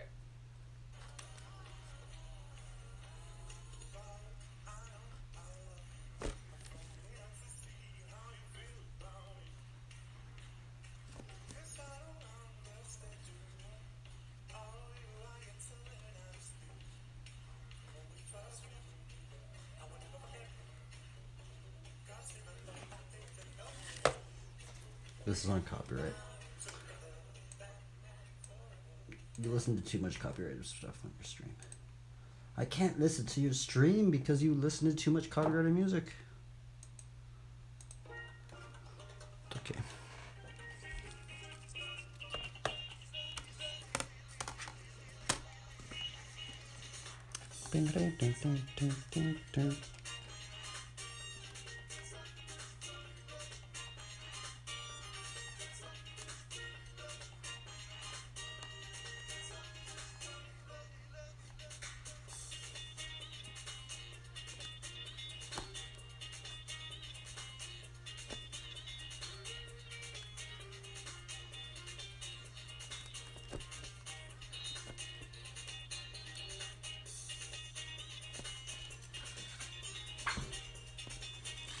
I'm just gonna put so many little plants now we can have some fun.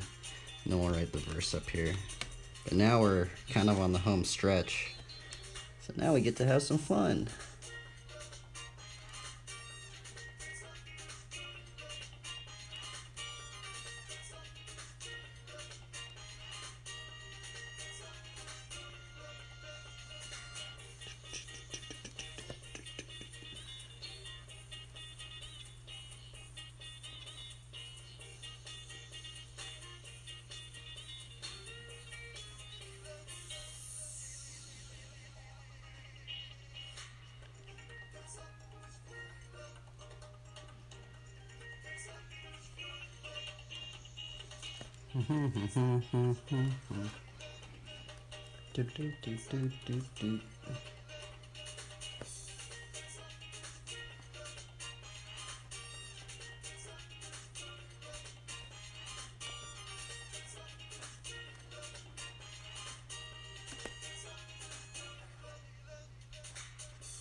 Plants, plants, plants, plants, plants.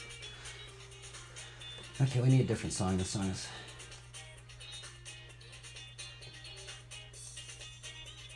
Let's see what it looks like. That's what it was looking like now. Do do do do do do do do.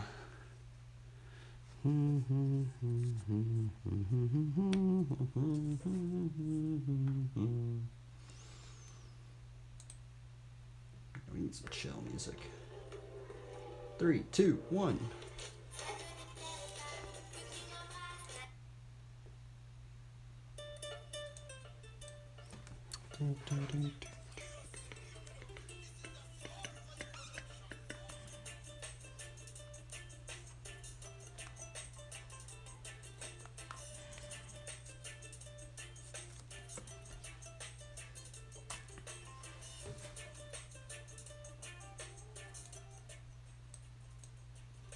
Kind of just want to call it done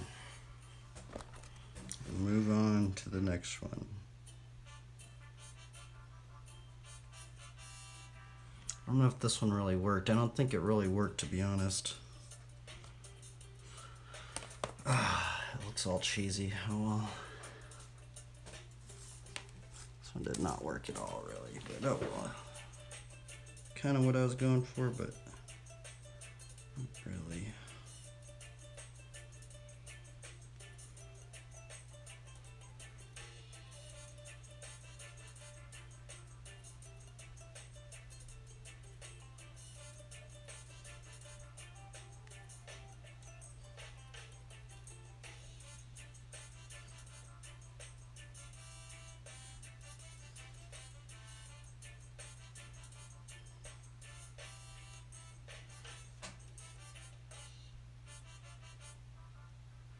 So you can't really even tell what it is.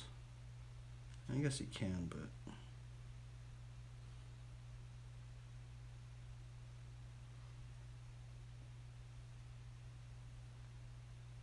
just looks kind of weird. I like rushed it. I shouldn't have rushed it. Oh well. I guess that's just what happens. Well, good thing I didn't do an ink layer, otherwise I would have been really frustrated, but I just rushed this one. I like wanted to get something done and I just started like just speed rushing it. I guess next time we'll try to take our time a little bit more. Okay, let's write this verse in.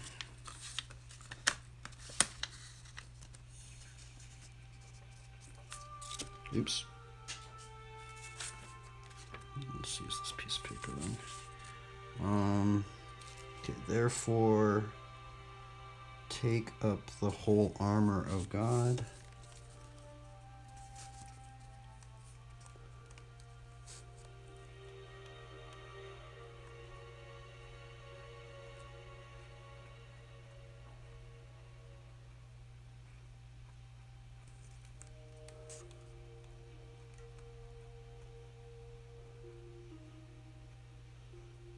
Therefore,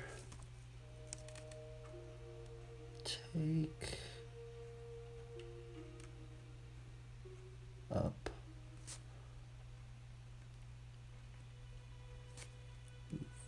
the whole armor.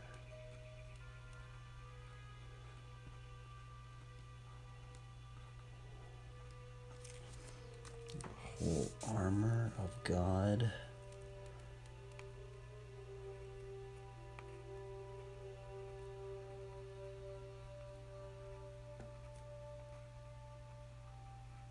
Armor of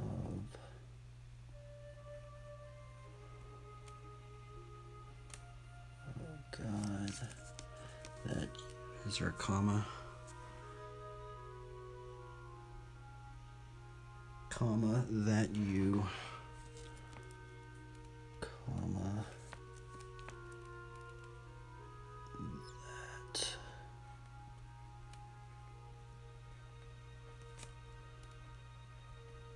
you may be able. Is there another comma in here? Therefore, take up the whole armor of God that you may be able to withstand maybe able to withstand.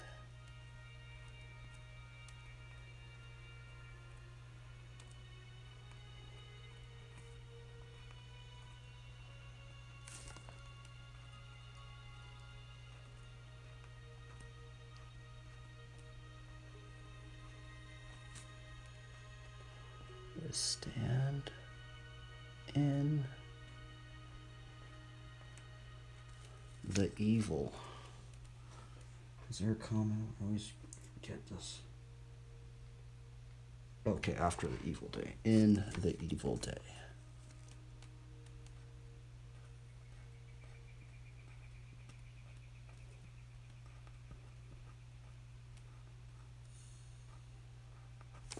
Evil day, comma.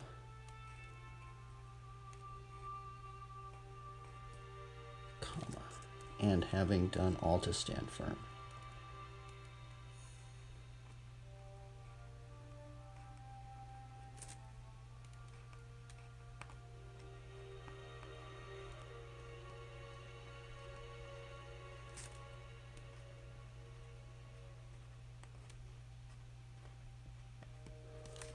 Sorry. Having done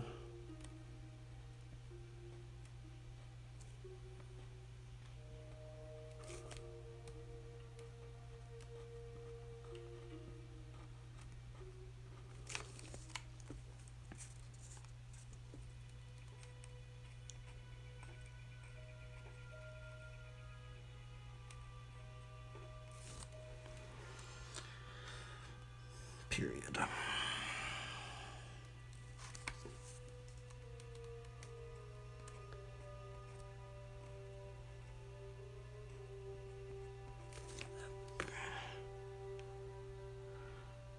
I totally misspelled that.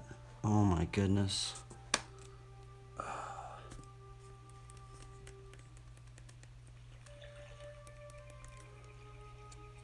Oh, did it just smear on there?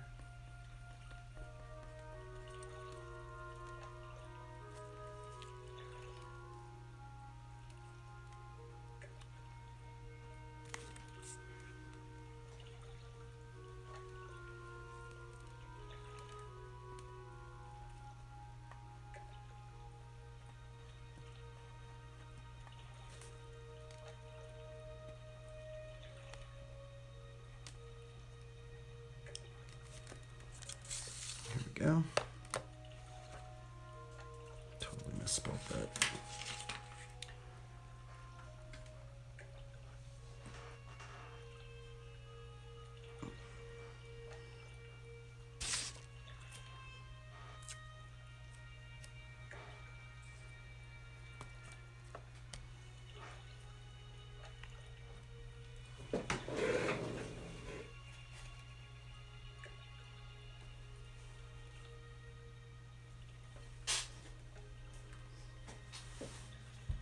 Okay then.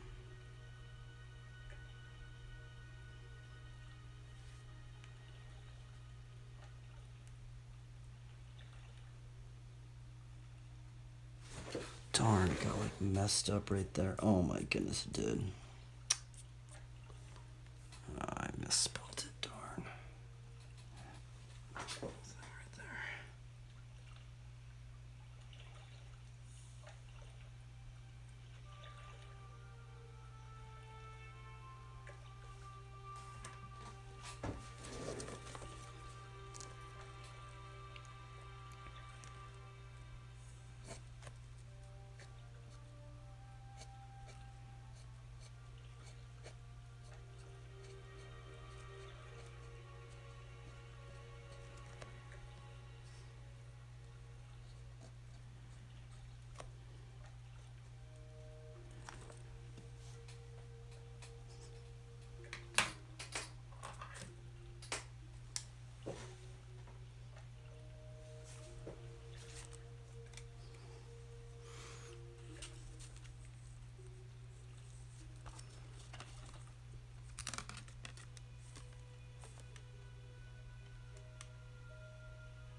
Put a little mushroom up right here.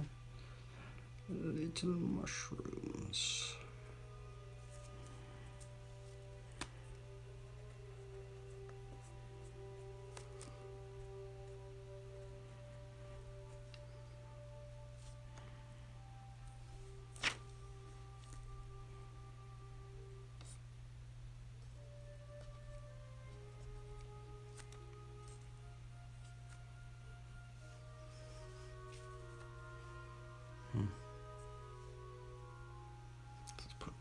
I'm just gonna start putting a little cross. I guess let's put this. I also wanted to put some chainmail. Maybe that's what I should do. Put some like chainmail because I know like that would probably make it a little bit more legitimate. I'm gonna put some chainmail up in here, just some little.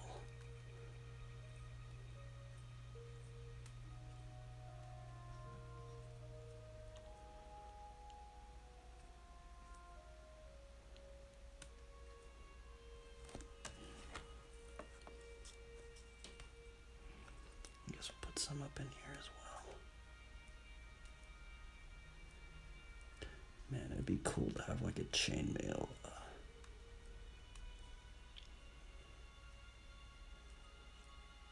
shirt.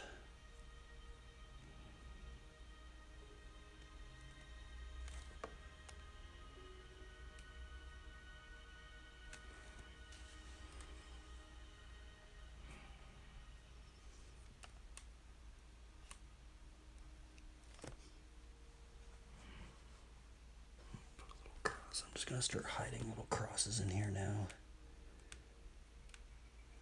Easter eggs.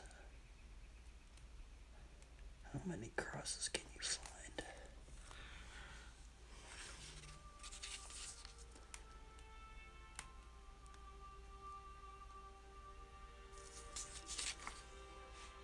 You know, I think that's actually a really good idea. Because then that'll make people look for things.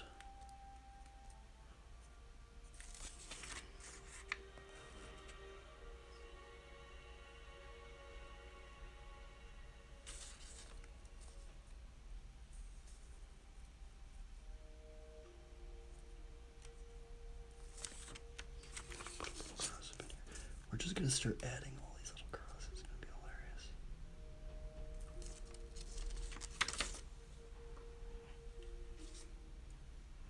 I guess these could be chainmail pants, but I don't really know.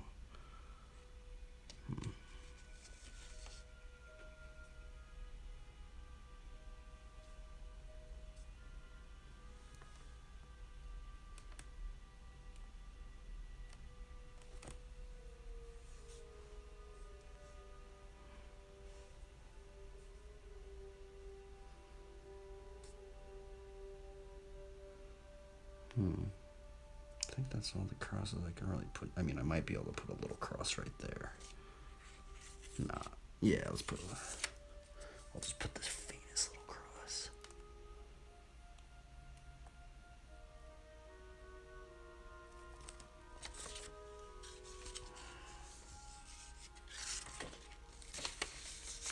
Because right now I could just start adding some more leaves up in here.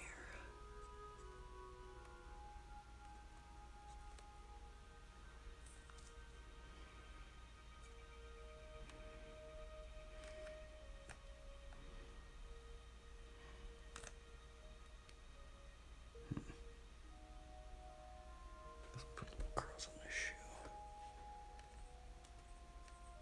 It's so hilarious. Like, there's probably like 20 little crosses up in here.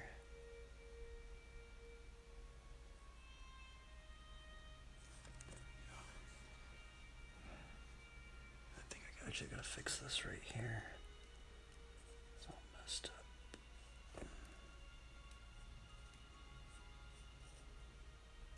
Oh my goodness, I gotta mess that up.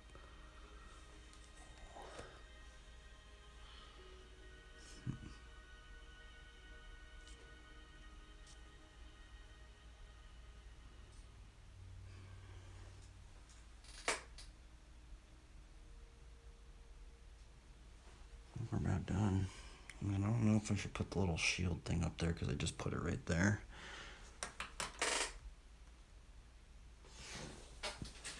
I would try and ink it out, but I kind of don't really like this one. I kind of just rushed this one. I wanted to get it done.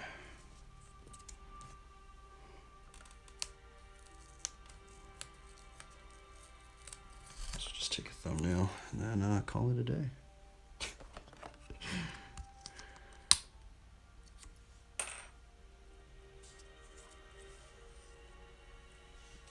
Kind of like that layer more.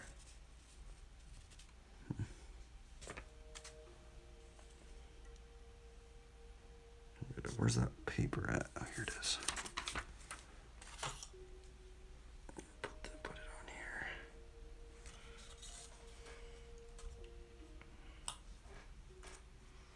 And sometimes they work out, and sometimes they just kind of don't really work out. Let's see, how am I going to do this? I think I got to put it at the bottom. How am I going to get it in there, actually? I don't think it's going to fit.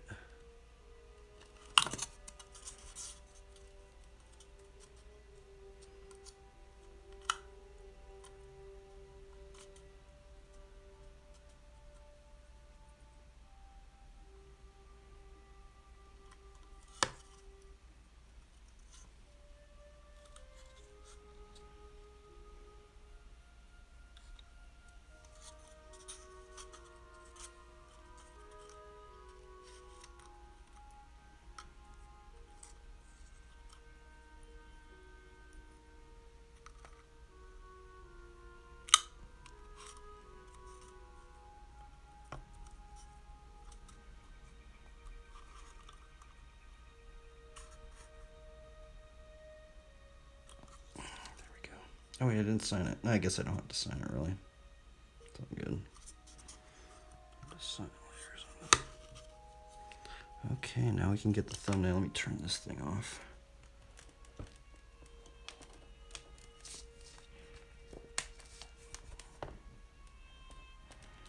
Now we can get the thumbnail for the stream.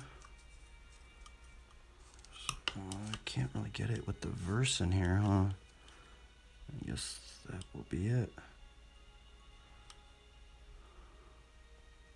I wonder if that's okay as a thumbnail. I think that might work. We can maybe put the Bible study thing right there.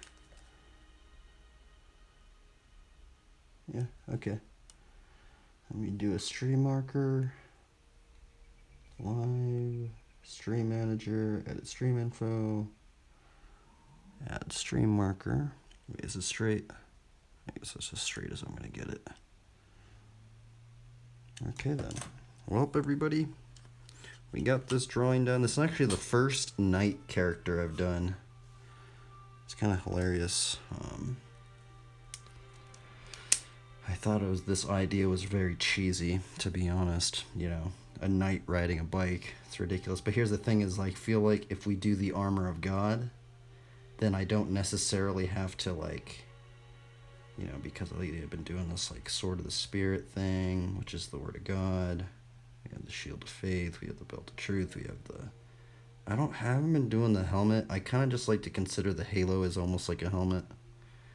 So, I know some people probably don't think that, but it's just easier to draw, honestly. We put a lot of crosses. Let's see, how many crosses do we have up in here? I actually want to count them all. We have 1, 2, 3, 4, 5, 6, 7, 8, 9, 10, 11, 12. I think we have 12 crosses in here. Did I miss any? Yeah, I guess we have 12 crosses in here. It's kind of like a little I Spy hunt thing. How many crosses can you find up in there? And yeah. I guess we'll end it on reading Ephesians, and then we'll call it a day. Let's see here. Put on the whole armor of God, that you may be able to stand against the schemes of the devil. For we do not wrestle against flesh and blood, but against the rulers, against the authorities, against the cosmic powers over this present darkness, against the spiritual forces of evil in the heavenly places. Therefore, take up the whole armor of God, that you may be able to withstand in the evil day, and having done all to stand firm. Stand therefore, having fastened on the belt of truth, and having put on the breastplate of righteousness, and as shoes for your feet, having put on the readiness given by the gospel of peace. In all circumstances, take up the shield of faith, with which you can extinguish all the flaming darts of the evil one. And take the helmet of salvation and the sword of the Spirit, which is the word of God, praying at all times in the Spirit, with all prayer and supplication. To that end, keep alert with all perseverance, making supplication for all the saints. And also for me, that words may be given to me in opening my mouth boldly to proclaim the mystery of the gospel. Ephesians 6, verses 11 through 19. Farewell, everybody. Adios. Safe travels.